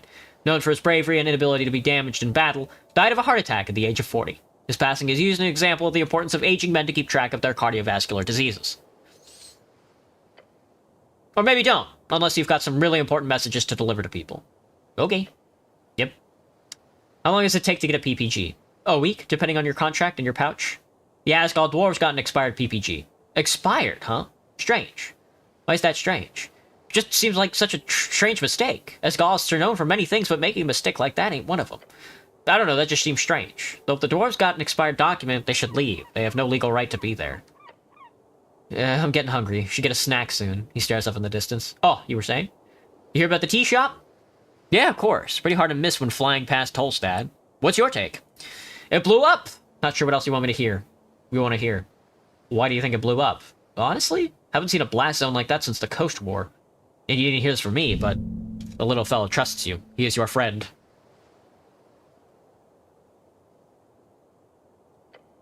The scorch marks, look like those from a fireball, but not the kind you get from a trigger-happy pit fiend. We're talking high-level wizard stuff. Pit fiends are known to cast third-level fireballs at will. Be careful, cleric. Powerful forces are at work here. Thinking about it for a few more seconds makes it clear to me that it's all a big cover-up. Won't be the first time a city-trained spellcaster goes a little off-hinge. Slander. The city does not train people to explode. Other than that, not to be self-incriminating or anything, but could be a fiend or an elemental. I mean, Waterlane has shipments from Kargamesh every other month. Maybe a fire elemental slipped through? Kargamesh. One of the 8 bands along the coast, a land of vast xeric shrublands and deserts, famous for its underground cities and oasis kingdoms. Home of elementals, halflings, and many planes touched in between. Who knows? A fiend, huh? Don't look at me like that. Worst thing I can do is turn into a bat. An abnormally handsome bat, of course. I suggest having a chat with the owner of the tea shop. Who knows what feathers were ruffled, eh? He gives you an ominous chuckle. Citizen? The owner of the tea shop is unaccounted for. Locate this Bergman and find out what he knows. What he knows. That was some good XP. Thank you, devilish. Thank you, devil. Thank you, devilish dude. Nature seeps through the cracks. Indeed. That's where we need to go, but we're not going there yet. A shard. My shard. A shard of yore. Something's inside this old vase. Incense and 7 pennies. Behold, the vine, untended for decades. Right. Tranquility. Contemplate the tea shop owner. A bird folk on the run. His shop is in ruins. What sort of business did he conduct there? A famous goblin leader, her reach sharp, her gaze strong. She wants you to investigate the tea shop and report to her. The content of that report will determine much. Contemplate milk? No. Come on. Fine. It comes from a cow. You like it. Many do not. Now contemplate something else. Might fall into the river. It was not an accident. You're not so clumsy. But the question here is not why you fell. The question is, why do you live? Oh, there's a homeless goblin. A sleepy. Norvik pipe like that could lead anywhere. You look down the pipe.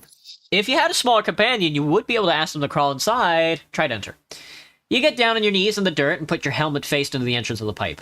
You can't seem to get further without immense force. Oh, 18 dex, check.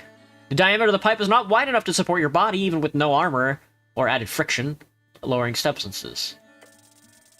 Oops. That's gonna hurt. That might kill me. Suddenly the pipe gives, you hit a flowing rush of ice-cold water as it funnels toward you, then down, then... Everything is cold and strangely familiar. Your drenched uniform clings to your flesh, the red rock of Tolstad. You're somewhat alive. You realize where you are, or at the very least an approximation. Right below the entrance to the Goblin Guard. You're lucky. If you got swept out to sea, you'd be, well, dead, for one. Like, completely dipped. I gotta get out of here. What's that? Something in this crack. A shard. Oh, yeah. Another crack. 3 shards. Oof. Sweet. You could climb these, probably. Only way up! Shit! It's highly dangerous, but it seems to be the only way up. If you remember how to cast Spider Climb, second level transmutation spell allows the target to move across vertical surfaces with ease and speed by turning their limbs sticky and powerful. You see the silhouette of a goblin up on the ledge. Hey! You need help down there? Okay, I need your help, goblin. Yeah, just get a little higher. I'll try to pull you up. Scale the wall of Tolstad. Yeah. You attempt to get a grip, but your hand simply slips off the wet rock. This is not working. You failed once. You fail again. This is not working. I guess I can keep doing it, dude. That's funny. That's so funny. Stealing yourself and your manly soul, you grip the wet rock, your right hand, then your left. Place your feet higher up. One step at a time, you slowly pull yourself upward, focused, strengthened, with absolute confidence. Come on, reach! Just a bit more. The final push, you make it. Okay, I'm gonna get back to my post and pretend you didn't almost die, mister. The goblin walks away without acknowledging you further. That was close. Slippery rocks, huh? Slippery rocks, huh? That's good experience, though. And I got a shitload of shards of Jor. So, who's actually the loser here? Not me. Couldn't be. Should I do it again? Shiny! God, shards of Jor all over the place. Overgrown, ancient, sorta interesting.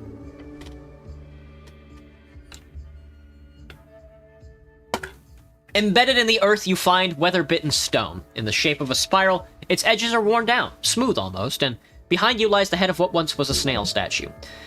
Whatever goddess symbolism this once denoted, time has ground it down. It is a monument to nothing now. There's something here. Can you understand it yet? Its purpose? It is cold. Your hand runs across the stone, finding it more coarse than you thought. The ridges in the spiral are even smoother. You find they are not at all coarse. Following it, you feel the markings of a sculptor's pick, but they are smoothed out, as if produced not by mortal hands but by magical precision. You realize that this was most certainly an esoterically constructed art piece. What's more, you do feel the outline of a script, symbols, runes? Your fingers trace them faintly along the spiral shell of the snail. The symbols do not mean anything to you. If you had comprehend language, you could understand the script just by touching it. A first level spell allowing you to understand the literal meaning of spoken and written words. What's with the snail stuff? Norvik is built upon layers and layers of ruins. One of these layers, one of the oldest, were snail folk. Thus, you will surely find many of these snail symbols and spiral shapes around the city. Tell me your secrets. No response. I'm not gonna punch the monument. That's a bad move. Oh, eight shillings. Alright, well the game is much more open than the demo. At the current moment.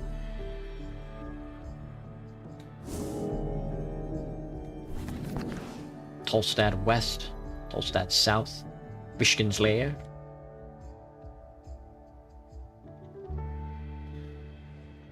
We were just down there, that's so funny. 250 to 300, I mean, we're about to level up again. Actually readable posters. They're still kind of old.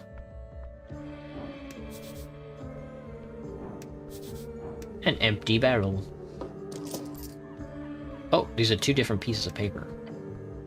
Your eyes land upon a series of paper nailed into the wooden facade. Getting out information to people, how do you do it? One possible way? Papers nailed to random walls. You'd be surprised how effective it is. Some of them are torn or unintelligible. A few catch your attention. You should rip them to shreds. That'd be fun. How about the flyer with the owl? S. Yellen and Sons, binders and lithographers. Everything from designing to engraving, account, books, manufacturing, water lane to U6L-W. This place would fix your ruined spellbook. It's a prayer book, and yes, this place could help with that. Like the old, look at the old one saying grand opening. How's the weather? Kinda warm? It was like 60 degrees. Gross weather. You can barely read the faded lettering on the ink-printed flyer. A fly. A third-level transmutation spell causes the target to move themselves freely in all directions, ignoring any gravitational laws. The speeds one can reach with this spell are quite intense and have killed many a wizard over the years. Grand opening of the Stubborn Sphinx Brewery and Commercial Tavern. Served without riddles, drunk with all charm. Pillar Crossing 2nd LW. By the look of it, this tavern opened at least a year ago, maybe 2. Look at the poster with a faded green hammer. A sun-faded symbol covers most of this large poster. It's a hammer printed with green ink. Asgalists, those who share the plight of the common folk.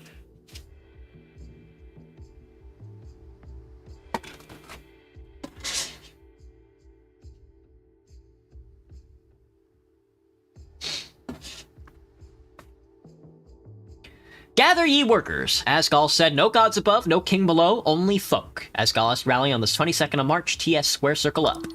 Useless, sentimental garbage. Rip down the posters and tear them to shreds like a good man. Whoops, you furiously tear at the papers, ripping them from the wall, their nails throwing them to the wind. That's funny. I don't think I want to go across the bridge at all. The halfway bridge, it connects to the palace and the rest of the southern Norvik. But I can't even do that. Zerba B.E. Ooh, I got nothing on her. Dwarf in exile. A girl born from the Asgalist wave, an Asgal household, came from a fallen Asgal state. She's an Asgalist.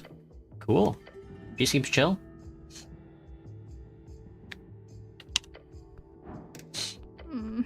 Where is she? Dwarven girl gazes around the halfway bridge before her eyes land on you. She says nothing for a while, just staring at you, no real reaction on her face. Hi, I'm a cleric. Hi, I'm the cleric. She looks around, clearly nervous. I mean to say that. Damn it. You're worrying her. By your presence alone. Potentially by something else as well. I'm waiting for a friend, but she hasn't shown up yet. I'm getting worried. I can help with that. Oh, okay. She fidgets with her hands and clears her throat. The girl is neurotic and introverted. That's a mean way of phrasing it, but it is true. Her body language reveals all too much. She has glasses. She wears a green coat. She's a human, but not much taller than me. We were supposed to meet here, but she hasn't shown up yet. I'll go look for your friend with glasses. Thanks. Don't spend too much time in Tolstad alone, so I'm a bit lost. Thanks. Right. I'll go look. Bikes are cool. You should ride your bike more. A bike line. One bike stands out to you. A handful of bicycles are stationed at the local rack. A bicycle is a land transportation device first popularized in the early Arcane era, originally invented due to the difficulty of transporting horses to the floating magicratic cities. They are scared of portals. A bicycle is useful for traversing long distances with ease and speed, used by common workers all around Norvik, seen as poor man's way of travel to the countryside. Bicycles famously used by freestriders during the early revolutions to escape the magicratic forces, now a symbol of many free cities and reeds. A bicycle, bikes are nice. Bike racks are stationed in many places around the city, usually in locals with lots of stairs. There's stillness here, an uncommon sight at the heart of the city. Not a lot of bikes. The usual commuters are probably too scared to head past the tea shop. This particular bike is yours. Check the chain lock. You lean in and take a closer look. The rusty chain seems brittle, but wrapped so hard around the tire that it would be annoying to get it off even if you had the key. Why would you wrap it like that? This is my bike? Yeah, man, keep up. Sure is. Best way to travel in Norvik, except of course on the godforsaken island fortress. Where's the key? Not here. Did you lose it somewhere? Don't go wandering around looking for your key. It's just a bike. Could getting a key be a quest? That does sound like a quest you would get. Sounds like a shitty quest. Find the missing key. The mystery of the bite key. Something like that would be perfect. No quest to be found here, just sadness. Damn. The key is probably at the bottom of the river along with the rest of your dignity. How exactly did I get to Tolstad? When exactly did I get to Tolstad? The 21st of March evening. Then you fell. The hair at the back of your neck stands on end as you sense the sudden shift. Was I alone? No. A lucky strike from some drunk fool, probably. Do I recall anything important? You chained the bike. You stood up. Then pain. I stumbled over the stone railing. Yeah. And you broke the shit out of it. That's it. That's all I remember. Yeah. Stop looking at the fucking bike. This is where I fell over the railing? Into the fuck-ass river, huh? Into that fuck-ass river. Oh, I've almost got enough to rebind my book, even. I didn't mean to pick another cleric point. I don't want to be a cleric. I want to be purple. Let me be purple. Let me be purple. What is orange? Oh, Constitution. You were brought to the Lich House by some fishermen, but how did you survive your plunge into the river? Sleeping for service, come back after midnight-ish. Holy shit, that shit is blowed up, man. Empty water barrels. The tea shop.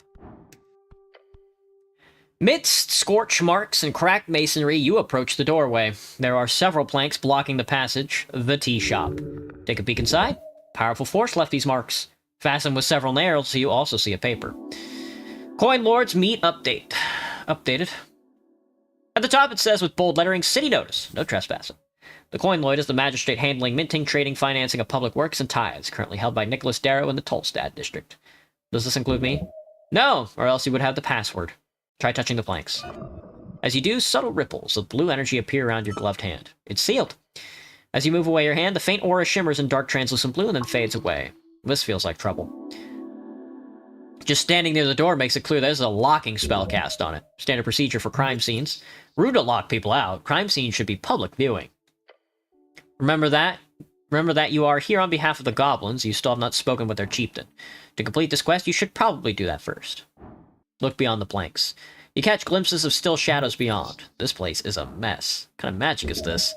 It's Arcane Lock. Casting it on a bunch of planks is unorthodox, but obviously they got it working. A second-level abjuration spell. It locks entryways until dispelled. Costs a bit to cast, but once it's in place, it's quite a nuisance. It's used all over the tower, so you need a passphrase to unseal it. Can I bypass it with magic? Of course! Knock would do the trick, which is a second-level transmutation, which unlocks things. The definition of locked has been stretched over the centuries, but the spell works on most closed containers or entryways. Dispel magic could also work, however, you do remember it being quite difficult to get a hold of, even within the tower. Do not expect to find it here. Can I guess the passphrase? Guess? Guess? Without knowing who placed the seal personally and their preferences, even assuming the person who placed it is an idiot, who would use something of their own preference? There are millions of sentences. There's no chance in hell you're simply gonna guess. Now go figure something else out. As long as this blue asshole is in the way, no, you'll need another way in. Look around at the scorch marks. The marks go far. The flames must have been enormous. Very clear signs of esoteric power. Arguably, these marks could possibly have been caused by a regular fire of a wooden house. The stone masonry does not have enough fuel to carry such a flame, unless the building was stacked to the brim with tinder. Check out the trespassing notice. Handwritten note in bold letters saying city notice and no trespassing. It then continues with a finer writing. By the order of Coin Lord Darrow, the following premises are under city seizure under suspicion of criminal offense. Unlawful trespassing will be liable under the 13 Holster contempt. 13 Holster, a collection of laws surrounding the lawful arrest of citizens. You need the Magister's password. Good to know. There's a big-ass bird that just flew overhead. Did you fucking see that shadow? It's gonna eat me, man. It's gonna eat me.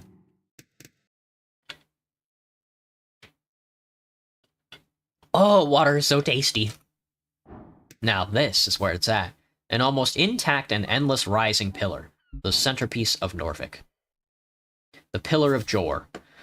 An esoteric relic left after the end of the Gate era. There are 8 of these pillars around the coast, or 4 if you believe the theories of a wrapping circular coast, and they are indestructible. Although there is some esoteric power within them, no one has been able to make use of them at all. The relic rises upward, endlessly upward. Right, this old thing.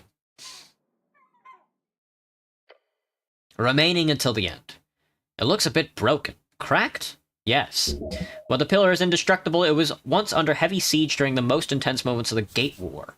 The legendary conflict between the beasts of Jor, the original gods, and the many others who tried to take over Jor toward the end of the Gate era. We have little information about this conflict, but it is known it led to the closing of the gates and began the Fade era. Excuse me. A period lasting approximately 1,111 years, if you trust modern scholars. The second era, also known as the Fall era, named after the slow decline following Jor shutting his gates, ended around 1,000 years ago. The Beasts of Jor is a term for the sentient folk who aligned with Jor during the Gate era, also known as the Antespalian folk. Antespalian folk. Most are gone. Old Demonorian term meaning before the closing of the gates, used to refer to those who lived before the end of the Gate era, exactly 2,027 years ago. The closing is a term for the closing of the gates. The event which ended the Gate era occurred exactly 2,027 years ago. Several pieces of the pillar float around in the air, especially as it reaches upwards into the clouds above the city. What kind of power would be capable of damaging this? Gods. The most powerful of arcanists. Can I make money off this thing? How many pillars exist? 8. Technically 4, depending on which scholar you ask. There are debates as to whether there are 8 pillars, one in each band, or simply 4 pillars that pierce the circular coast, stick out on either side. But ours is the best one, right? They're all equally useless. They are seen as a status symbol by many, like a legitimization thing. But the fact is, no one has managed to make use of them in any way, despite their esoteric nature. So the Pillars of Jor are relegated to being visual landmarks, seen from across the coast through clouds in the mist for miles. What do I do with it? Nothing. It's just a rock to you, a tingly esoteric rock. You can always attempt to focus on it, learn from this ancient relic. Get closer. As you do, you feel the air itself tingle. Power. Let's take a listen. It whispers to you, unintelligibly. Touch the pillar. Your head hurts, go? No, I'm sorry to hear that, brother. Take a Dramamine, or take an Aceto. Oh fuck, I'm 10 XP away from a level up. You place a hand upon the surface, a slight tingle spreads across your palm. This is a magical object. There is a powerful esoteric force hidden within the structure, of course, as many scholars have uncovered before you. Have a feeling that you can meditate here. It will take some time, but it could prove valuable. Let's do it. You close your eyes. You shape your mind into an arrow, shooting it out towards the esoteric force. Find the rhythm to Jor's realm, hear his voice. The cold rock of the pillar turns warm in your palm. You've marked it with your spirit. Feel. Warm. And deep. It goes deep down and far up. Marked it what? You're unsure. But you feel like there are more spots you need to investigate. Open your eyes to move on. You lift your hand from the surface and you're able to see normally once again, but you feel like you've learned something. You gotta keep looking, soon the pillar's secrets will be revealed. You understand plainly, there's more to this pillar you need to investigate. It's time, and further below. Maybe it is, man. Maybe it is. The Shards of Jor. I got Coin Lord's Meat. You do not have permission to enter the shop, the tea shop. You need authorization from the magistrate, Coin Lord Darrow. You know his mission to be found a pill. That's a Trolltolstad. And then the Pillars of Jor himself, Esoteric Ebb. That's the quest. You meditate with the Pillar of Jor on Pillar Street. There's a rhythm to Jor's realm, and you heard his voice. Find it at its closest pillar. It reaches deep. Investigate it on every level. I think if you did Constitution, Intelligence, and Wisdom, I think that would get you to the very bottom of the Esoteric path. I think that is Esoteric Ebb. Whatever's down there. A trash receptacle. Mine now. A fucking cardamom treat. You reach into the bin and pull out a somewhat intact cardamom treat. Oh, yummy. Please. You don't have to do this. You did not just... Let me get this clear. You find yourself out on Pillar Road, you see a cardamom treat in the trash bin, it's been out there for God knows how long, and you think to yourself, what the hells, I'll just eat some trash. Calm down, it's not trash. Hold up your it's done, you're too late. Rationalize eating trash. Was it in the trash? Adjacent. Adjacent to garbage is still garbage. Will I ever recover from this? Sorry to say, but you've officially crossed the line dividing man from bum. You're a bum now. I'm gonna enjoy my tasty cardamom treat, dude. Fuck you, fuck you, fuck. Plus 5 HP goes crazy. Traditional Norvikian baked bread. It's famous around the coast. We can talk to the paper boy. We're eventually going to have to get down to the business, but the election's in 5 days, so we have to make use of every single day as much as we possibly can. That's Arn, the kiosk kid. I know a lot about him. Human Earthfolk level 1 child worker. Good to know. He's got a lot of dex and a little bit of charisma. Kid's working his ass off, getting that bread. He must have been doing that optional weekend school. He's got the same stats I do. He'll go far in life with that attitude, but the fire under his ass must have been lit by something fierce. He's a jumpy fellow, a survivor. Type of kid that used to make it on his own. I could trifle him for a Norvikian post. Oh, 15 dex check on Shivers and Shrieks is Constitution and Wisdom. News and Norvik I like. Modern Man. News and Norvik is more my speed. The Tame a Dane. Hex Weekly also goes crazy. Hex Weekly and News and Norvik. Huh? Hello there, sir. Kid behind the counter taps a pile of newspapers. You a postie? A reader for the Norvikian Post? The biggest newspaper in the city. Founded over 50 years ago. Nationalist aligned. Whoa! Anyone or anything that matters in Norfolk will be written about in the Post. The fuck did you just call me? I read magazines. Great, we got a bunch. You like fiction? Tall Tales and Terrible Tombs? Magazine containing short stories about adventures around the coast. Or maybe the Weekly Homestead if you're looking for a new place. I like fiction. Same. There's so much shit out, though. Hard to know what's decent. The kid looks distraught. Never mind. Welcome to Pillar Kiosk. How can I help you today, sir? He looks around. Do you want to buy something? No. I gotta level up first.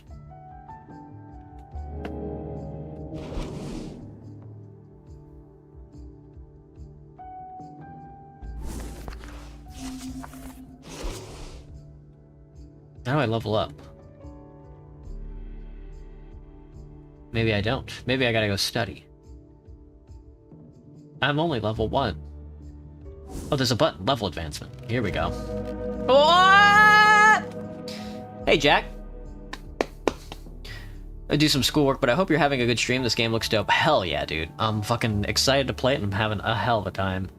1 level 2 reach, ability score plus 1, hit points plus 5, 1 hit dice, and oh, a level 2 spell slot. Oh, I can add 1 point.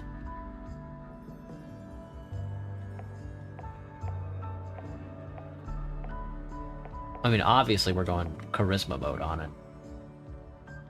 I think I want to get charisma up to level 20.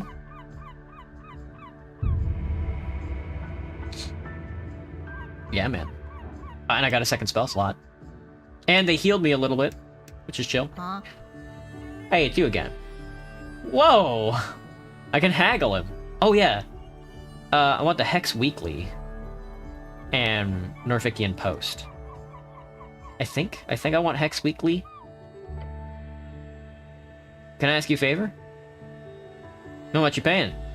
3 crowns. He quickly grabs 3 coins from under the counter and tosses them to you.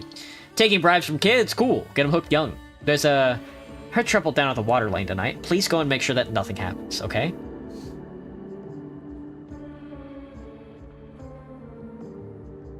I'll do it if I can. Please, give him a quick nod. There's trouble tonight, you say? There's trouble? Interesting.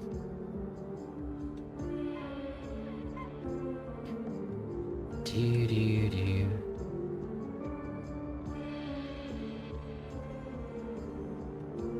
Democratization. The city's changing, as are you. You've always been volatile in your political views, but now it's time to choose for real. You've unlocked the ability to ask people what they're voting for. A deep urge inside you is calling. You need to ask, you must ask. Over and over again, at least 20 times. Okay, 10.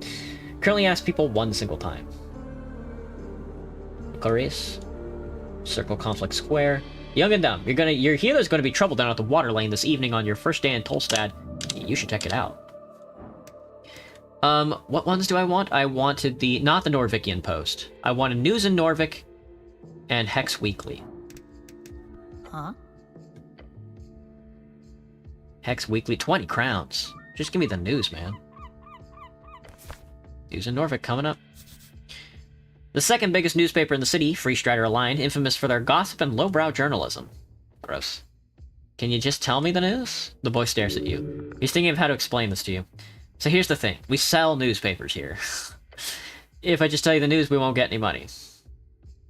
We? Are you a partial business owner in this? No? Only your boss loses on this exchange. I suppose. Let's fuck him together, you and me. Aaron stares an outstretched hand. He glances back and forth for a moment before a smile spreads on his face. Yeah, fuck him. Arn grabs your hand and shakes it. You manipulated this kid like he was a pile of wet clay. You've got the Asgalian spirit in you. Whoa, hold on. I ain't green. The boy is scared of the egalitarian dream. I'm red to the bone. Do not be afraid. Asgal will return to us. So you wanted news, right? You scared him. Poor kid. That's one way of doing it. The kid grabs a copy of the Post and starts reading. Sad! Would have been more fun if he grabbed news in Norfolk. That one's mostly rumors and sensationalist bullshit. It's great. Election week. 5 parties above exclusion limit. Polling shows the Nationalists ahead by 40%. The Free Striders and Ascalists being behind at 20 each. The Arcanists and Agrarians are holding out just above the limit at around 5 each.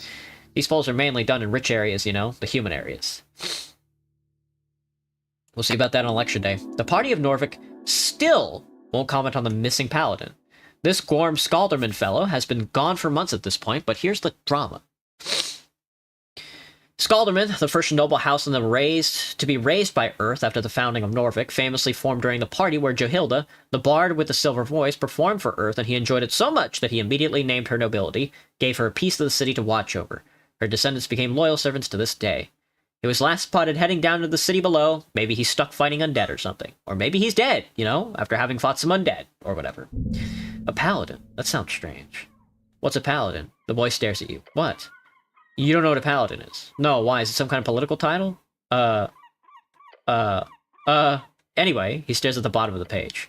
Apparently, the party of Norfolk is going to hold the election without him an official list of members. Lord Patriarch Archism cannot be reached for comment. It says, so Food Lord Trollmore will now head the list, and Coin Lord Darrow will be number 2. I wonder how that'll go. Food Lord. The magistrate handling agriculture, fishing, city stockpiles, rural communities, poor laws, food safety standards, and organizing festivals.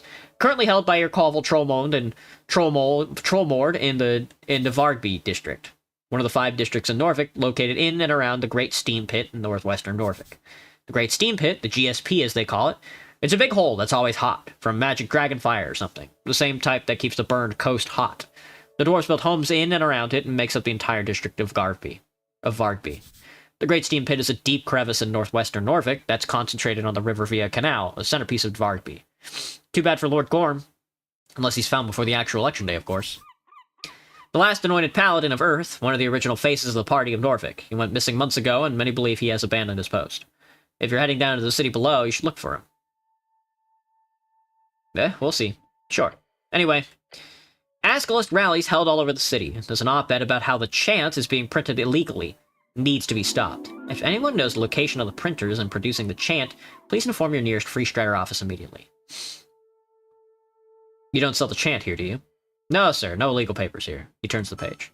The Agrarian Party has lost almost the entire working class vote. Over half the city guilds are giving official support to the Green cause. The workers vote in their own interest? How surprising. Yeah, the Agrarian Party seems to be out of the race, more or less, along with the Arcane Circle and the Conservational Lobby. The Arcane Circle, a tiny political party seeking a return to Arcanist rule and magocracy. They're treated as a joke mostly, but there are a handful of wizards and noblemen who will support it. The Arcane Circle is a small political party in Norfolk. In the latest poll, they had 0.5% of the votes. It's run by Rubric Prax and his apprentice at the infamous rotating towers in Ostergard. One of the 3 unofficial districts in Norfolk, basically anything on the inland side of the river that's not part of the North Wall. A mostly domestic district filled with both cheap, tightly stacked housing and a handful of mansions and towers. The North Wall is one of the 5 districts in Norfolk, known as the Industrial District for its many factories built along the river. This is where you live. A nickname for the housing district, where the poors live. The housing district was one of the 5 districts in Norfolk, the poor area on the west side of the river, named as such due to the Earth folk originally being housed here while Earth cleared out the ruins in what is now known as the Palace. So, now it's a 3-way tie, from what I can see. The latest poll shows 36% to the Party of Norfolk, 20% to the Revolutionary Free Striders Party, 24% to the Asgal Workers' Party.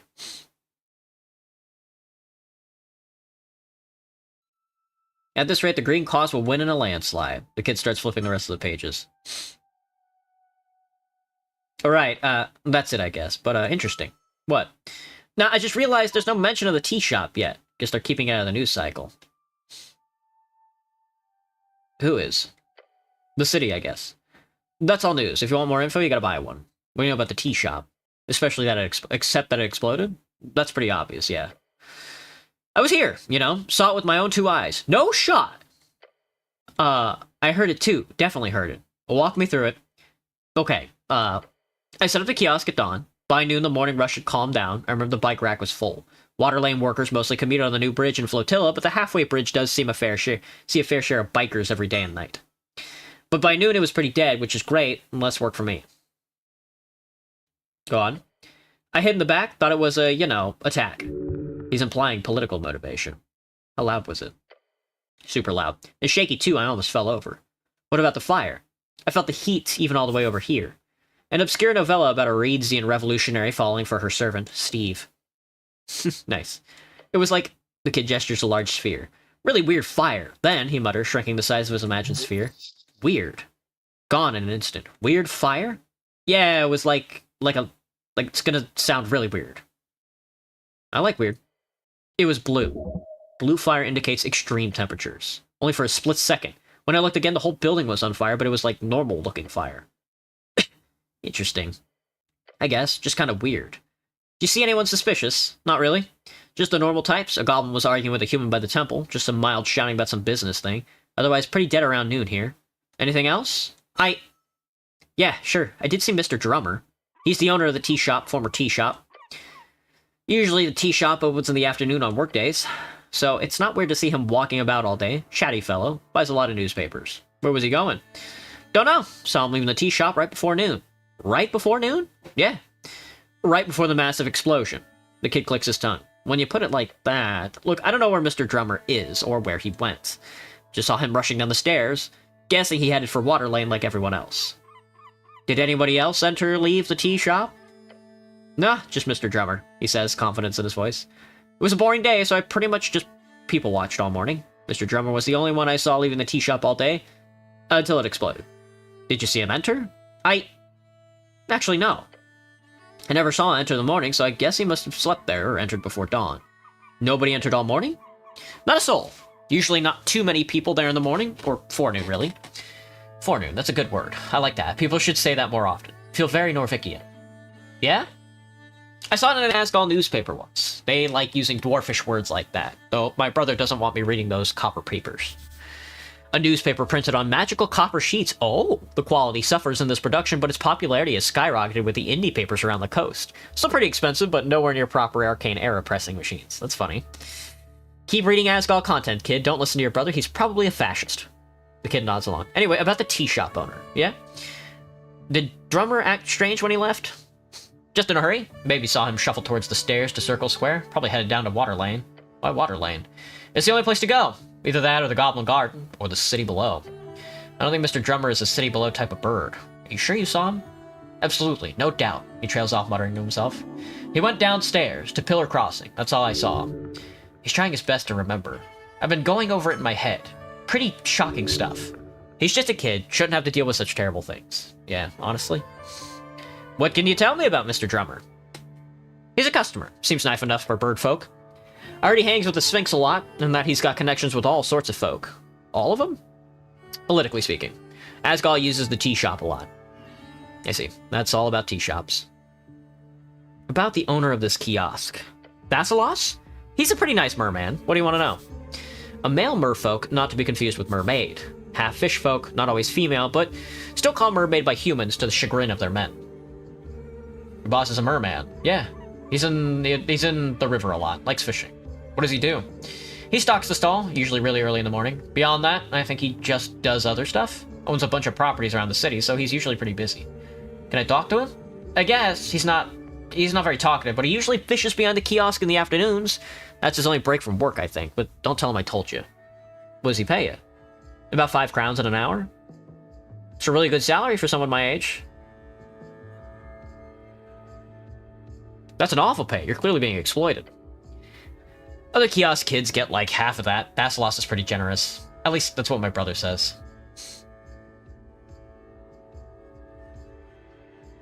Your brother's a fool. You need to rebel and fight against your oppressive exploiter. I disagree? I don't really want to rebel. If you do, just remember to stand up when the time comes. I don't really follow, but okay. He's trying to avoid the subject and not cause you to become more aggressive. Right. I'd like to buy all this, but 30 crowns is such a steep price for some of this shit, man. 20 crowns for a bucket magazine? How about you shoot me in the balls? Ooh, I'm up to 20 charisma. The city's second most read newspaper, known for its controversial and gossip-like brand of journalism, recently every issue focuses on the Asgal student riots.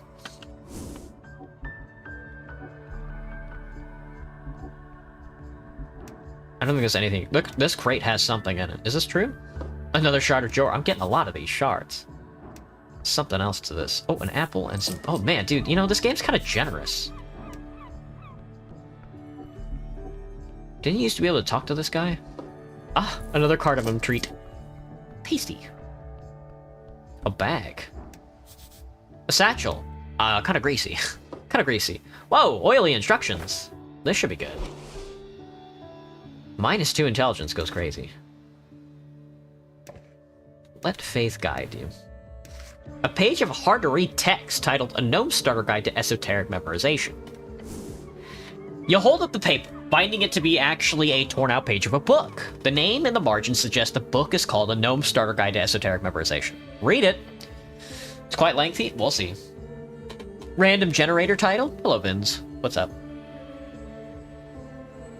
Excuse me.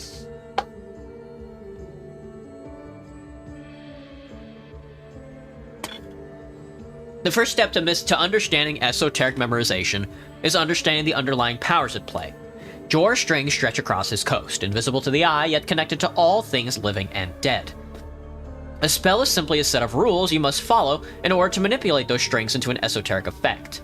Yet those rules are themselves esoteric in nature. As such, most wizards will find it impossible to remember more than a handful of spells at a time.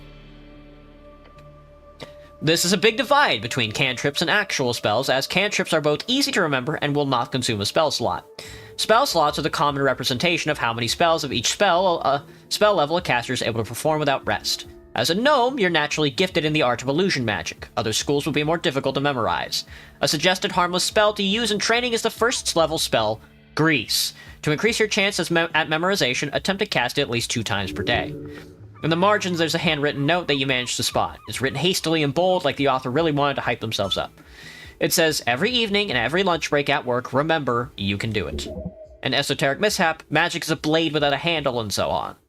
Indeed, Grease is a dangerous spell. Intensely dangerous. A greasy ending. Went out like he went in. Learn the spell. You quickly memorize the piece of paper. There's something, at least. Guess who knows Grease now? I now know Grease. A conjuration spell. Situational, up to a minute. Slick grease covers the ground in a 10-foot square centered on point within range and turns it into a low-friction difficulty terrain for the duration. I was gonna say, there should be a big-ass, fuck-ass bird over here. There should be a big-ass, fuck-ass, big-ass, fuck-ass bird. Hello, big-ass, fuck-ass bird. A glorious seagull. We could trifle him. I could pick his feather. That would give me some funny strength. You see a bird sitting on the halfway of the bridge ruin. It's large. Beady eyes staring at us. Greetings, servant of the bird. The bird does not react. The giant seagull, you have a number of traumatic run-ins with them during your youth. Indeed. A native Ascani bird, they are an opportunistic feeder upon the coast, hunting the various large and monstrous fish and crustaceans, as well as scraps left by folk. They're seldom aggressive, despite their size. They're not normally a danger to anyone. Pet the birdie. As you reach forth, the gold doesn't seem to react until it snaps at your fingers. I should stop. Right. You take a step back and the bird observes your movements. It does not want to be pet, so yes, stop. I'm going to eat a cardamom. Oh, yeah. Lord Gorm of Norvik has gone missing. The legendary paladin is said to have disappeared far below the city. We gotta locate him. Alright, I'm going to eat a funny cardamom. Yummy! Alright, we're not gonna go into the upper town yet, either. Oh, here he is. It's the Mer brother. An entity, highly uninteresting. What are you talking about? Drunken schlinks. It's the merman. This man is a fascist. This man's a fucking tosser, more like. If it isn't Thassalos, the oppressive landlord. Wow. Got him. He's got no charisma. We could out-talk him any day. Level 3 entrepreneur. He beat the hell out of me, but he'd have to get to that point first. Oppressive? He's a good landlord. He takes care of his tenants. He makes sure there is a decent amount of services being done. Maintenance, safety checkups. He's nowhere near the worst landlord in Tolstad alone. He holds the key to shelter, one of the pillars in the hierarchy of needs. There's something inherently oppressive about playing into a system to profit within it, to a senseless degree. It is unearned wealth. A large merman sits by the sea. Cleric, he says without acknowledging you further. What are you doing? He opens his mouth and takes a deep breath. Fishing. He does not take his dark blue eyes off the city horizon. Why are you disturbing me? I need information. Information is expensive, cleric, as anything in Dorfic. The merman looks at you with a pair of deep eyes. Thassalos is my call. You stand in my garden. Thalasus. Your call? My name, he enunciates slowly. You live here? No. I don't appreciate the city visiting my property without a heads up. I apologize.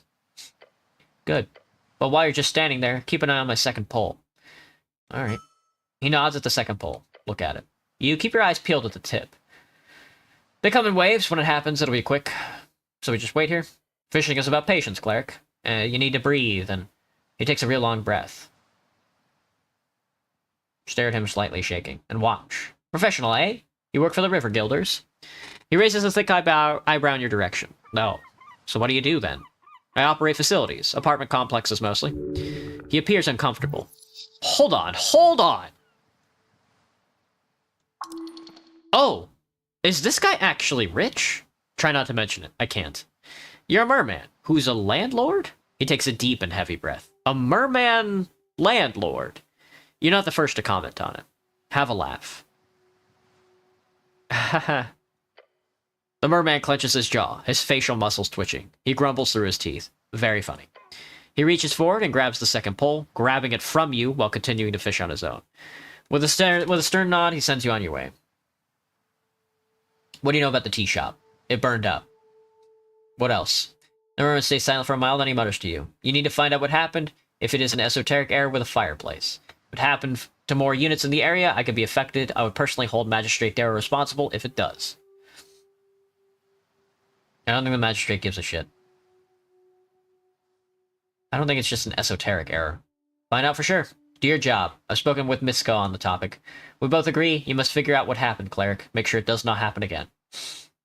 We'll see. It's pretty complicated. He runs. Who you voting for? I'm voting for the Free Striders. I have no strong feelings about your choice. However, I must thank you for sharing this deep part of yourself. It makes me feel like you're opening up to me. Oh, why? Merman says nothing. They offer good incentive, and Asgal rent freeze would be difficult for me. The Nationalists have not been helpful in the past. I vote yellow for now.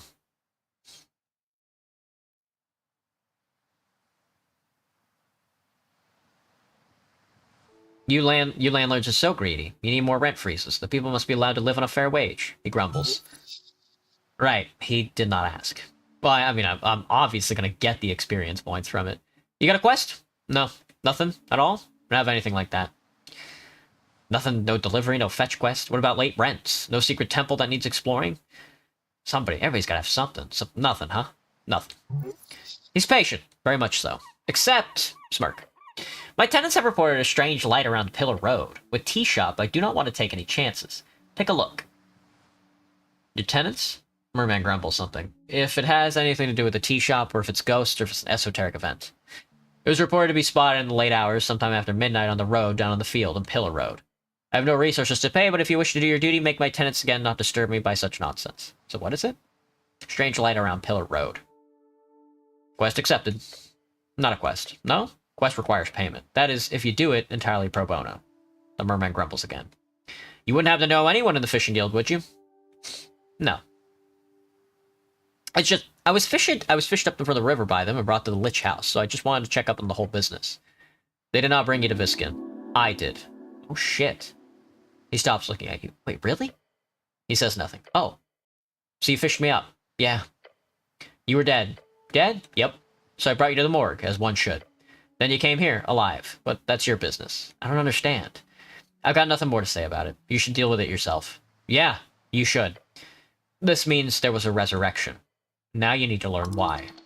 Wow, you must have gotten stuck in something really wacky here. Be careful now. Someone wanted you dead and someone wanted you alive. That's bad. Probably. Damn, that's intriguing.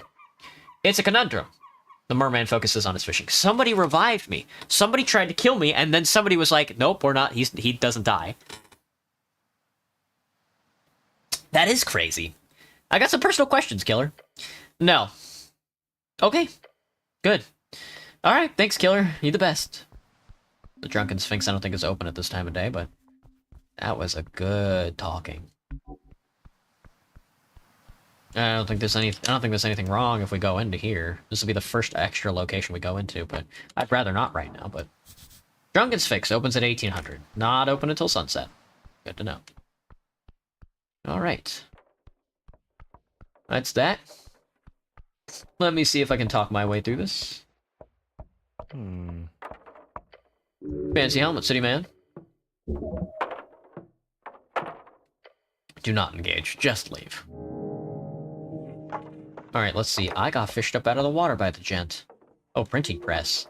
Asgala's newspaper is being printed in Tolstad. You should find the location as Copper Press and name the secret editor. No.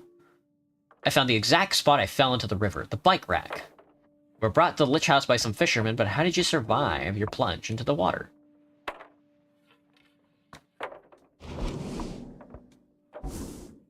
And that's also what I'd like to know. Hey, you think I can save the day?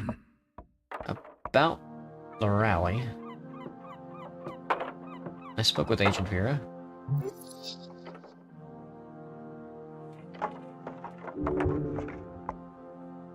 Told her you and your men are in the right.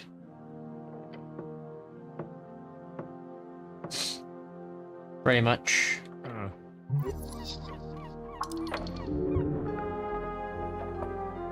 Oh, DC 5? -3? No.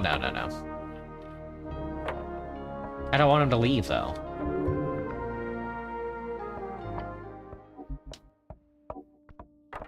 Alright, that's all well and good. Let's go get some more spell slots. Oh, I have to interact with that cat. I don't think I can, though, because I need to speak the funny language. Alright, let's prepare some spells. I want Grease, because it's fun. I want Prayer Healing, because it's a second tier spell. Give me Cure Wounds, Grease, Charm, Shield of Faith. I can do all 4. I can do every single spell that I have. That's so fucked up, dude. Slick Grease! I can slick the grease. I can slick my grease. I'm slicking my grease on it. We should also pray. Tranquility. The Coin Lord of Norvik, powerful man with much to lose. If he fails his grit, there's no reason to appease him. If he retains it, you're wise to stay his ire. The Pillar of Jor. Go deeper. Meditate. Learn and study. The Troublesome Activist. They're young and brash, you've been there, but both sides want what's best for their city. Perhaps that's a solution. Missing Paladin? He was last seen here on Tolstad. Many know of him. If you find him, he'll surely be rewarded. Excellent. Alright, let's go grab our boy. Alright, man, you're with me. Or, well, I still got time. He's gonna be there for a while. Let's go, let's head to the upper area. Or I guess we can go to the Undercroft. I wonder if there's anything in here. Pillar Crossing, Lower Tolstad. This might be a bad idea. Oh, there's the pillar.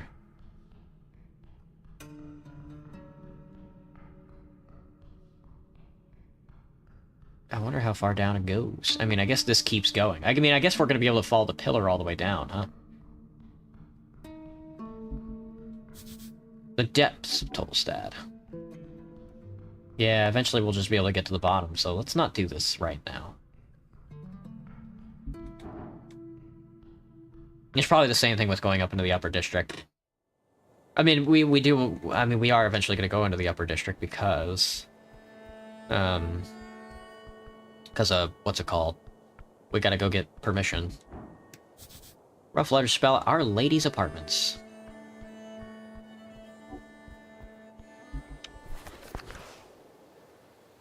Pillar crossing. Tolstad East. Tolstad East is just a big hole in the ground. Oh, you can see beneath it. Oh shit, the map just keeps going, huh? That's crazy. Tolstad, Pillar Crossing. Tolstad, oh yeah. Okay. Pillar Crossing. Oh, is that where that goes? Is that where that door goes? That's funny. Tolstad North.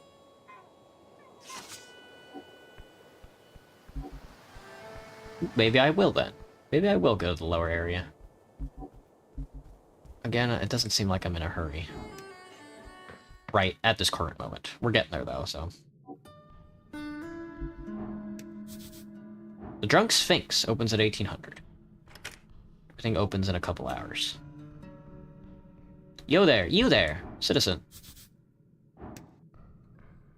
Oh, halfway's property, move along.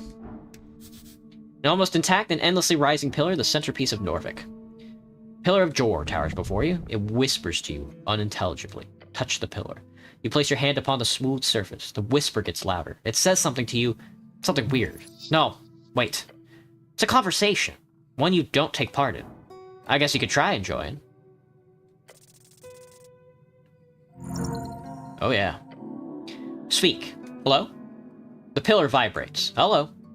The whisper lies inside of you, or something. It says, he is here. Who is? Divinity. Death. Necrocrat. What? The voice ends. Your hand is repelled from the surface. Fuck! Weird. You understand plainly there is more to this pillar you need to investigate. In time and further below. Necrocrat sounds fucking crazy. The Necrocrat. It is me, the Necrocrat. The water lane view. They're just gonna let me... Okay.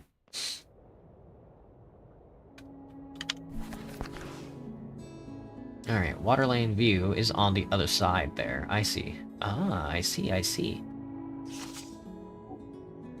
Never ending. Yeah, I think the game is pretty... open right now, so we should probably grab our friend. Because we have a lot to do, and the time is... Regardless of if I want it to or not, the time is rolling forward, so...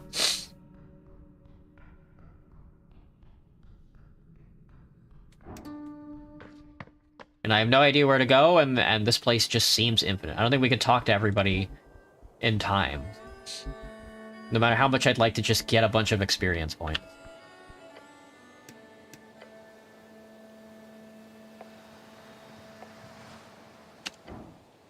Alright, our boy pulled us from the ocean. What a nice gent. Alright, killer. If it isn't, Snell.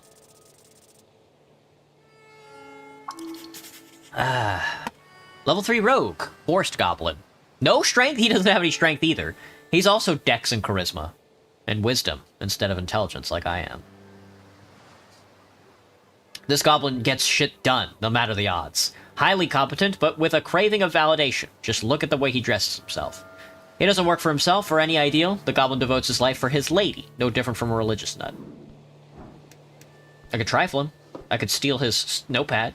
Dex and charisma goes crazy. I would love that item. You find a goblin standing at the tip of Tolstad. His clothes are fit for a Rhodesian trader, and his haircut is fit for an Ascani nobleman, a superficial fellow. Behind him, a vast view of the mouth of the River Torna. The goblin cares much about looks, so you catch him immediately glancing at your outfit. Let me guess. You're the cleric. He glances down toward the river with a worried expression. Taking you for granted, this goblin needs to learn humility. Yes, I'm the cleric. No, you didn't notice me when you helped me up the cliff? Yeah, I mean, yeah. But I assume the idiot who ended up down there wasn't the professional Earthguard cleric we're looking for.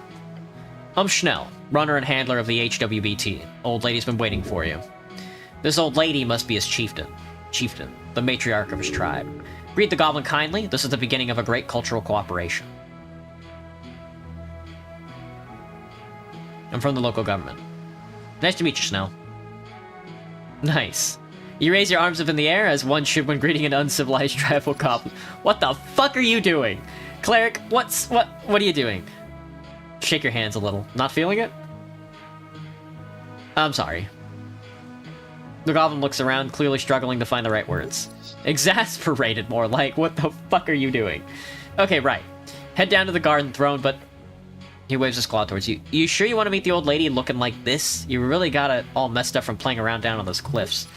You've been floating around on the banks of the river. Your uniform shows it. He's making a playful jab. Don't worry about it. The gall, you should teach him a lesson. Whatever do you mean? Whatever do you mean? Well, I mean, You're covered in grime. I don't want to be dirty. Great, you can wash up once we're done here. Just dust yourself off. The dragon's waiting, and trust me, you don't want to disappoint her. Is she spooky? Yeah, real scary. Insult her and she'll bite your head off. Then she'll scorch your corpse to dust. A jest, I'm sure. He laughs and crosses his arms. Ah, but seriously, she will fuck you up if you annoy her. Not a jest. Tell me more. Sure, for starters, she's the most powerful woman in Norvik. And considering there was an explosion yesterday right in the middle of her territory, I think it's about time to do your damn job, cleric. Alright, leave me to her. Good, but just make it perfectly clear some ground rules. Don't say anything stupid. Don't climb the trees. Stay away from the edges, and, enjoy the garden, cleric. The goblin scurries down the stairs. He seems to be in a hurry. The dragon sounds dangerous. Keep track of her fangs. She's just another warlord fighting over scraps. Don't let her get to you. Tell her what she wants to hear. You'll be fine. You look out over the river. The cold Ascani wind seeps through the cracks of your helmet. Follow him down the stairs. Ooh. These railings follow the safety council standards of 22. The dank smell from below. Death saving throw goes crazy. The Goblin Garden in Lower Tolstad. This goes even deeper. This is just on the side. Tolstad. This goes to Tolstad. Pillar Crossing. Wonder where this goes. I wonder how to get to Pillar Crossing from here. Lower layer and the Tolstad. Oh, there's the Goblin. Oh, okay. Oh, I see. That's weird. Chibi. Hello. Mind if I trifle you? Swamp extract. Speak with animals goes crazy. I think I stole that on the demo. Roll me. Wow! Get perfected. Pimea the Elf. Level 6 Druid. True neutral. Wow. 11 stats all across the board. She's stupid though, but has really high wisdom. Unbothered, moisturized, happy, in her lane. She's focused on her work, but she does not seek strife. She will help you if you do not pose a threat. Her knowledge goes deep, far below the city. Learn from her in her loneliness. This elf is seeking an escape. Why else be here of all places? Her matriarch? Yes, this woman is in trouble, just like you. At the top of the garden lookout, you see a strange creature hunched over. She's making potions. Underneath her large red hat, her drooping gaze slowly glides towards you. Not a hat, she's an actual mushroom growing out of her skull. The elf drops a final piece of mushroom into the bowl on the table and gives you a creepy grin. Nice corner you got. Lean in and stare. Slowly, and in an appropriately dramatic fashion, she widens her eyes to reveal piercingly red pupils. Her grin widens even more somehow. Abort, run, leave. Oh god, she's trouble. She's real trouble. Just look at the side of her head. Look at those ears, white hair, ashen hue. And those eyes. An elf. Aren't they rare? The city holds many folk, but elves are both few in number and seldom intermingle with lesser races. But look at her.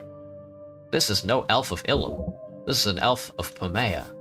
An elvish derogatory term for the nomadic elves who live in the Undercoast. They haven't had a real civilization for centuries, so it's rare to find them on the surface. Literally means dark. The elven enclaves who live on the Undercoast, also known as the Dark Elves, although that's a bit on the nose. Hello, elf. You hear a guttural chuckle leave her lips. A man delves into the garden, his sights set on a mysterious below. Are you that man? Yes. Goblins are not the only ones who whisper underneath. Sure, the ghouls and goons as well.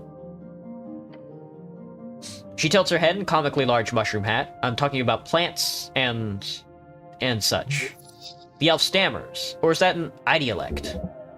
Not a speech impediment, it's her undercoast accent seeping through. She turns around, her red eyes glimmering beyond a mist of spores. Neswakala of the Green. Call me Nessan, an underling to Hierophant of Oppadana.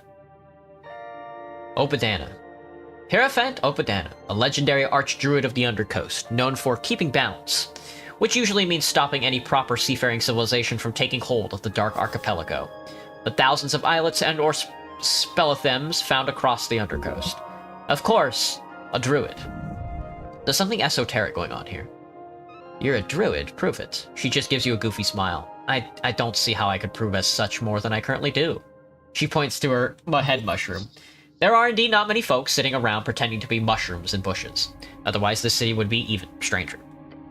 I've spent my days handling primal forces, which grows and decay. Do you know much of it? No. Do you? I learn new things every waking, but no, I would not say I know much at all. She lowers her gaze, for what you realize the first time since she raised it. I'd like to hear your tale, human. There's much to be learned from your folk and your settlement in this band. She speaks as though the Earth folks' 60-something years of civilization building is nothing but a footnote in her history book. How sustainable is your lifestyle? Sustainable? How do you replenish the resources you consume? And if you do not, how many years until depletion? I'm supposed to know that? I do not mean an exact number of hours, or even years until you run out of natural resources, just an approximation. Perhaps a toll of the impact on others in your vicinity. You mean in particular, or my people? Both, or either. She presses down a mushroom on her bowl, sending a puff of spores into the air. Sending is a third-level evocation spell commonly used as direct communication between powerful individuals, city-states, or arcanists. The Norvikia Sending Office employs many clerics for the express purpose of casting Sending across the coast.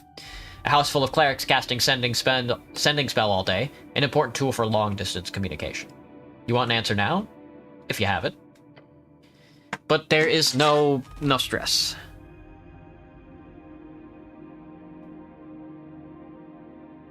Oh, fuck, hang on. I got pulled into a group chat, and I don't know what it's supposed to be.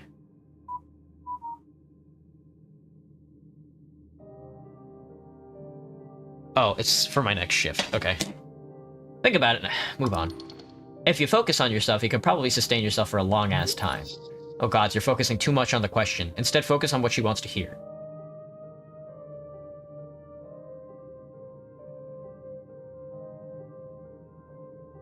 What was the question? Earthfolk will eventually chew through this land and be forced to expand. I've watched your people for some time from a distance. I am not one to make judgments. That is for the earth and sea. But it worries me how few primal forces there are to keep you at bay. Primal forces? She places a palm against the rough floor. Ophidiana has helped keep the Undersea from being overtaken by unbalancing powers. Demigods, fiends, celestials, your human arcanists. Each creates a power that not only overtakes the primal, they do so with ease. That great war your kind waged upon one another delayed it, but I do certainly believe it is inevitable. The primal is just another of those powers she mentioned. It can be tamed. It should be.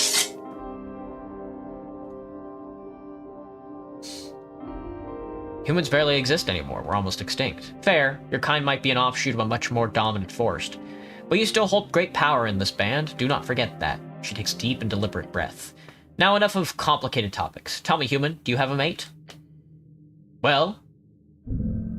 No, not good. Don't worry, she's not hitting on you. She means it's more like, are you married? Like the battle scene came up? Your mind races. Hostile? No, probably not. Elaborate. Of course, I apologize if I was vague, human. I only mean most humans in this settlement prop up in pairs. I wonder if those of your kind do the same, form such long-term committed partnerships? That's a slightly less inflammatory question. Nah, I'm married to my work. She lowers her mushroom cap and sighs.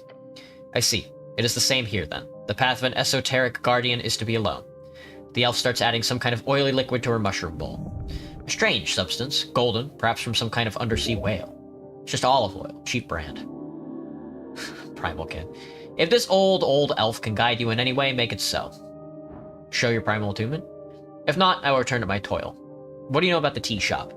Only what the roots whisper. The elf leans closer, twisting her head to the side. You must delve deep, human. Something rotten happened that day. The green quakes, they fear what's to come, they whisper. So you were here when it exploded? Do they whisper anything useful? She leans back and lets out a resigned sigh. You do not speak with the trees often, do you? Insane behavior. What do goblins whisper about? That the city is at fault, that Lady Sage Leaf should take over. The usual. What do you think happened? I will not deliberate on things. I have no knowledge about that. Where's the fun in that? Thank you. What are you voting for in the election? I'm not a citizen of Norvik. According to city law, universal suffrage includes any inhabitants of Norvikian soil as of the 1st of Ingarami 26. How long have you lived here? About a year or so. That makes you a citizen. Oh! She's taken aback by this news. Don't I get a say in that? If you don't tell the government, you're probably fine. But perhaps I won't. Thank you, human. You don't look like an elf. What do elves look like? Yim elves are monstrous. Ilum elves are tree-like. Pamea elves are simply gray. Yim is one of the 8 bands along the coast, great homeland of the elusive and isolationist High Elves. A land of artificial forests, crags covered in eternal darkness, and roots burrowing into the very coast itself. The Yim have fought a losing battle against devils and celestials for a millennia, but their authoritarian society still lives within those great walls. I suppose there are many kinds of elves. We do not call ourselves that, but to your people, yes, I am an elf. Pamea. She closes her eyes. Pamea yo heloi, taina tahita. We are the elves of the stars. The occurrence of distant celestial bodies appearing upon the sky. If Anticipalian witnesses are to be believed, many old worlds had skies filled with thousands of these gleaming lights. Any questions? You speak Elvish. Impressive. She looks to the side, then back at you. You grasp on the human tongue as remarkable as well. She's too kind. You confuse her in a semi-good way. Do your people have a great civilization below? No. I believe your people would call us nomads. You're from the Undercoast. How do I get there? Holes and tunnels. There are more than enough, even within viewing distance. I'd recommend gaining Lady Sageless' approval first. Got some other questions. I'd like to roll if I can. Oop. That's a failure. How could you do such a thing? To prove attunement requires years of training. You've perhaps done a few exercises in your spare time, and you've read about druidic magic. Primal spellcaster often balance keeping actors across and below the coast, known to commune with flora and fauna. Perhaps you could try it anyway. Let's just not. That's it. Thank you. That's it. Thank yous.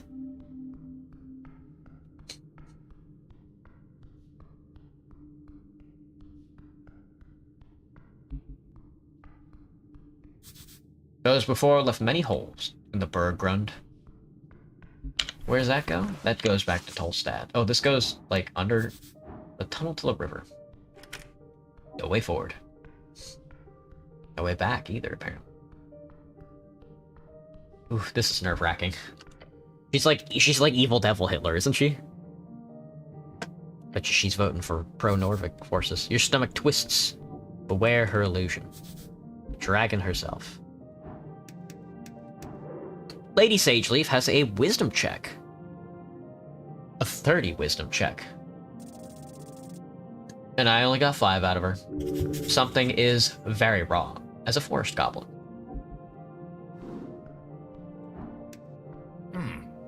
You approach him below a sprawling tree. The well-dressed goblin stands proud beside his master. Go ahead, cleric. With a proud smirk, he motions towards the wooden throne. You should stand before the throne, address her court.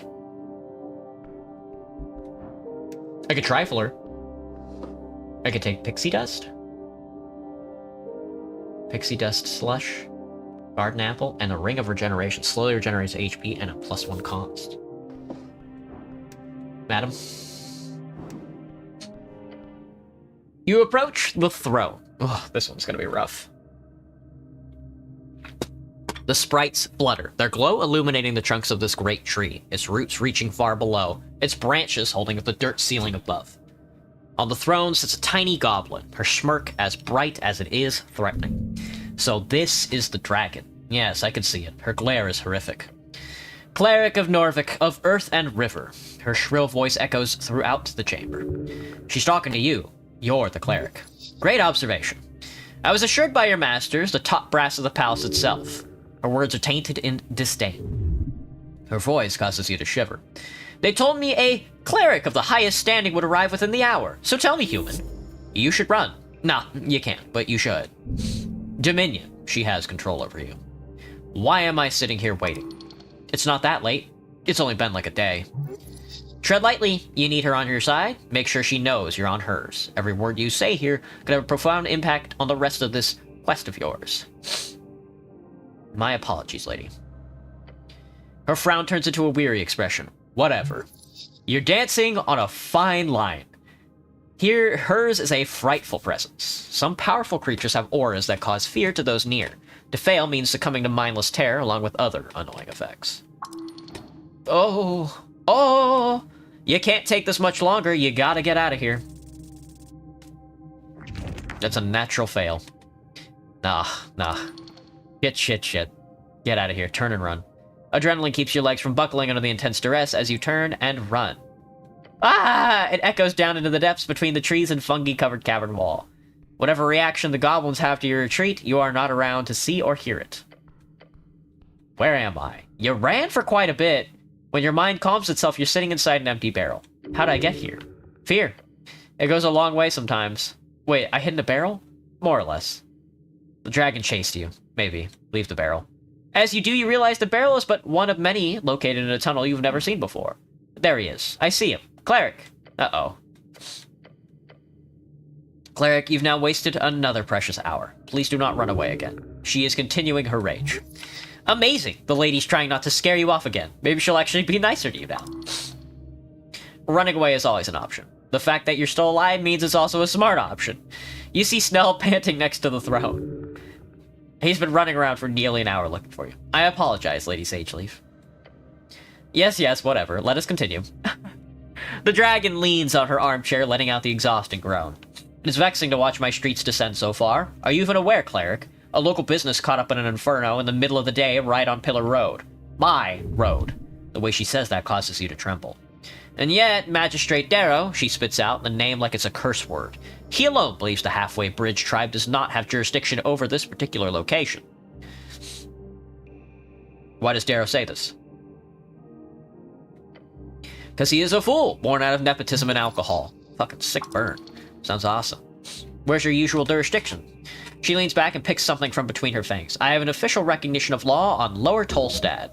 The definition of that has always been vague. Some see it as anything below ground, some as below water level.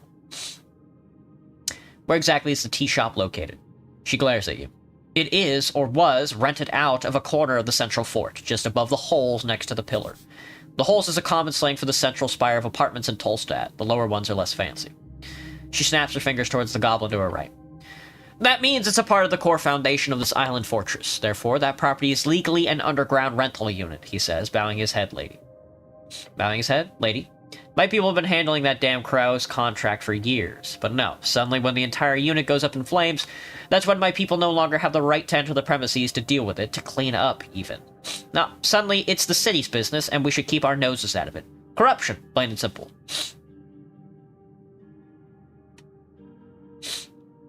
Sounds shady. I'm just here to do my job, lady. Good! Her sharp glare stabs you. Then we're in agreement on that at the very least. Your dismissive attitude annoys her. Be careful. And don't get me started on the actual effect this has on my people. Snell, she says, and beckons towards the comely goblin. He approaches. Yes, Lady Sageleaf. Then he turns to you. The magistrate says it was an accident involving a fireplace failure. They've yet to send anyone in to actually investigate the scene. You want to check it out yourselves? Of course. The lady glances at him, to which he responds by making a nervous face. He's embarrassed. The explosion occurred on the 21st of March, just past noon. Oh, I gotta clear my nose. 3 minor injuries were reported in the area. Luckily, foot traffic was low at the time of the incident, so despite the massive kaboom, no dead folk. Like the gods. The gods, She says, her voice almost purring. I wonder. Who are the injured? We only managed to get one name in the chaos. A certain Frank, son of Frank, was said to have walked away from the lesser burns. That's the sort of prefix used by Earthfolk, a human most likely. Nah, that ain't no real name. He was apparently dressed in a fancy yellow outfit, whatever that means. Beyond that, we have some conflicting accounts. One person said, quote, he looked like one of them dungeoneers you hear. A real adventuring man, end quote. Another said he was looking to get out of trouble, heading right down the stairs to Waterlane. Either he went down into the dungeon or over to Waterlane. Got it. And remember, if he's wearing yellow, he's got style. Frank, son of Frank? Yeah? Really? Yeah. A dungeoneer. If you believe it, that comment was from one of the militia members. Could be smart to check the city below just in case despite the dangers. Down to Waterlane? Yeah, seems like he was heading in that direction, though down could mean a number of things, Waterlane included. Fancy yellow outfit? I'm assuming some type of Regian fashion. You could tell on his voice that he's leaving out a "but who fucking knows" at the end. Was he inside at the time? I doubt it, he says, considering the state of the building. Why was he there? We don't know. He is annoyed to have answered that question. Where is he now? We don't know. They have not located the man despite major efforts. Sounds like you were handed a tough hand. Yeah. Although one of the militia members mentioned him just calmly walking away down the stairs. Maybe down to the crossing, or somewhere else. We don't know. Anything else you know? Anything else you know? Snell gives a nervous look to his master before answering. We have theories, but we need proof. Lady raises her claw. The unveiling has begun, cleric. Secrets in the ashes. So dramatic. Love her. Corruption, madness, she claws at her wooden throne. Politics, ramblings of fools. Bureaucracy wears her down. This is clearly the work of a rogue spellcaster, someone who cannot go unpunished. A spell would indeed be the only logical answer for such destruction. A rogue spellcaster? Isn't there an anti-magic task force we can call for? Why, yes, there is. She points with a sharp finger. Ew. The Arcana Clerics of Earthguard, one of the few authorized spellcaster groups in the city, often used as a task force in esoteric events, accidents, and magical assaults. The lady clears her throat loudly. Everyone holds their breath when she speaks. I formally declare a joint venture. The Halfway Bridge tribe and the Earthguard city cleric shall investigate the tea shop on Pillar Road and bring justice to those who seek to harm the peace. No creature, foul or fair, shall escape my rage. The words seep out from her maw, burning the air. Nod solemnly. She looks upon you with a grim expression. Snell, she said. Yes, Lady Sageleaf. You're the handler of this case. You've worked on it since the explosion. You know more than anyone. You catch the goblin trying to stop a grin from spreading across his face. Ooh la la, complimented by his queen. I want you to represent the tribe in this venture. His face lights up. A goblin and a cleric. Together you will have access to both Upper and Lower Tolstad. You're gonna have the pretty boy around. Damn, I thought this was gonna be fun. His expression is that of shock. He did not expect this. Do not disappoint me, Snell. A new member of the party. He ignores you. The goblin takes a deep bow. Yes, Lady Sageleaf. Your will be done. At your service, Lady Sageleaf. She grins. Yes, you are. Snell takes a step forward. First priority is the tea shop. We need to gain access. Your new goblin companion gives you a quick wave. Let's go, cleric. Snell has joined as a companion. You can speak with him if you need help finding your way across Tolstad.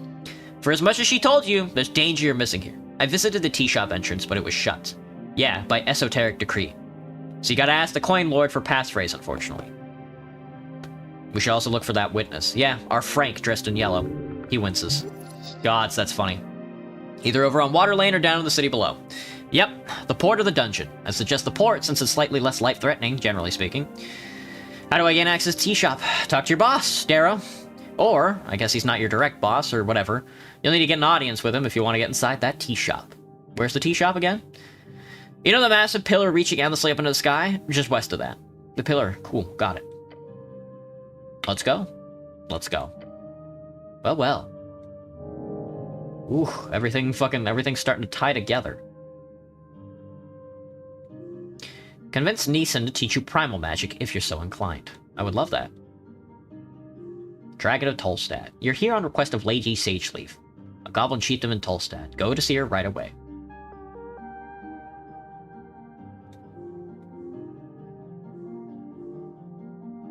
A Frank, son of Frank, was seen on Pillar Road at the time of the explosion, but calmly walked downstairs afterwards. Locate and question the strange man dressed in yellow. Frank, son of Frank, is often used as a fake name by rich adventurers around the coast. It's very funny. Oh, I completed this quest? Oh, that's why it's white. Oh, I see.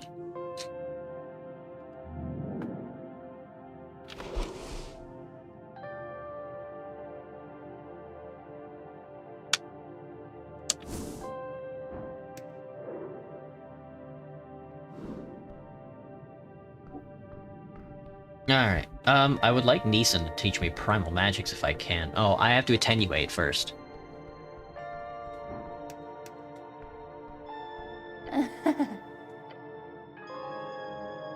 Why are you acting weird?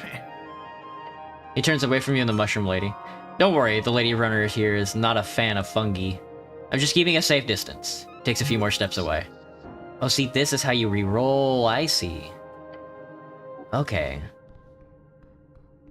Jor, son of Jor. Lower layer, Tolstad.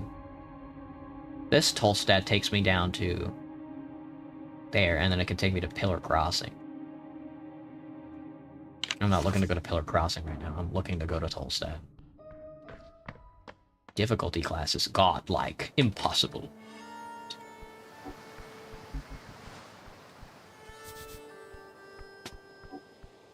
The Sacred River fights against the Red Rock. The Sacred River fights against Red Rock. Such a sneaky snare case. Nice find. Nice fucking find. Alright, I'm gonna save. I'm gonna save here and then call it a night, because I got a lot of shit to do. With that being said... let me get this out of here.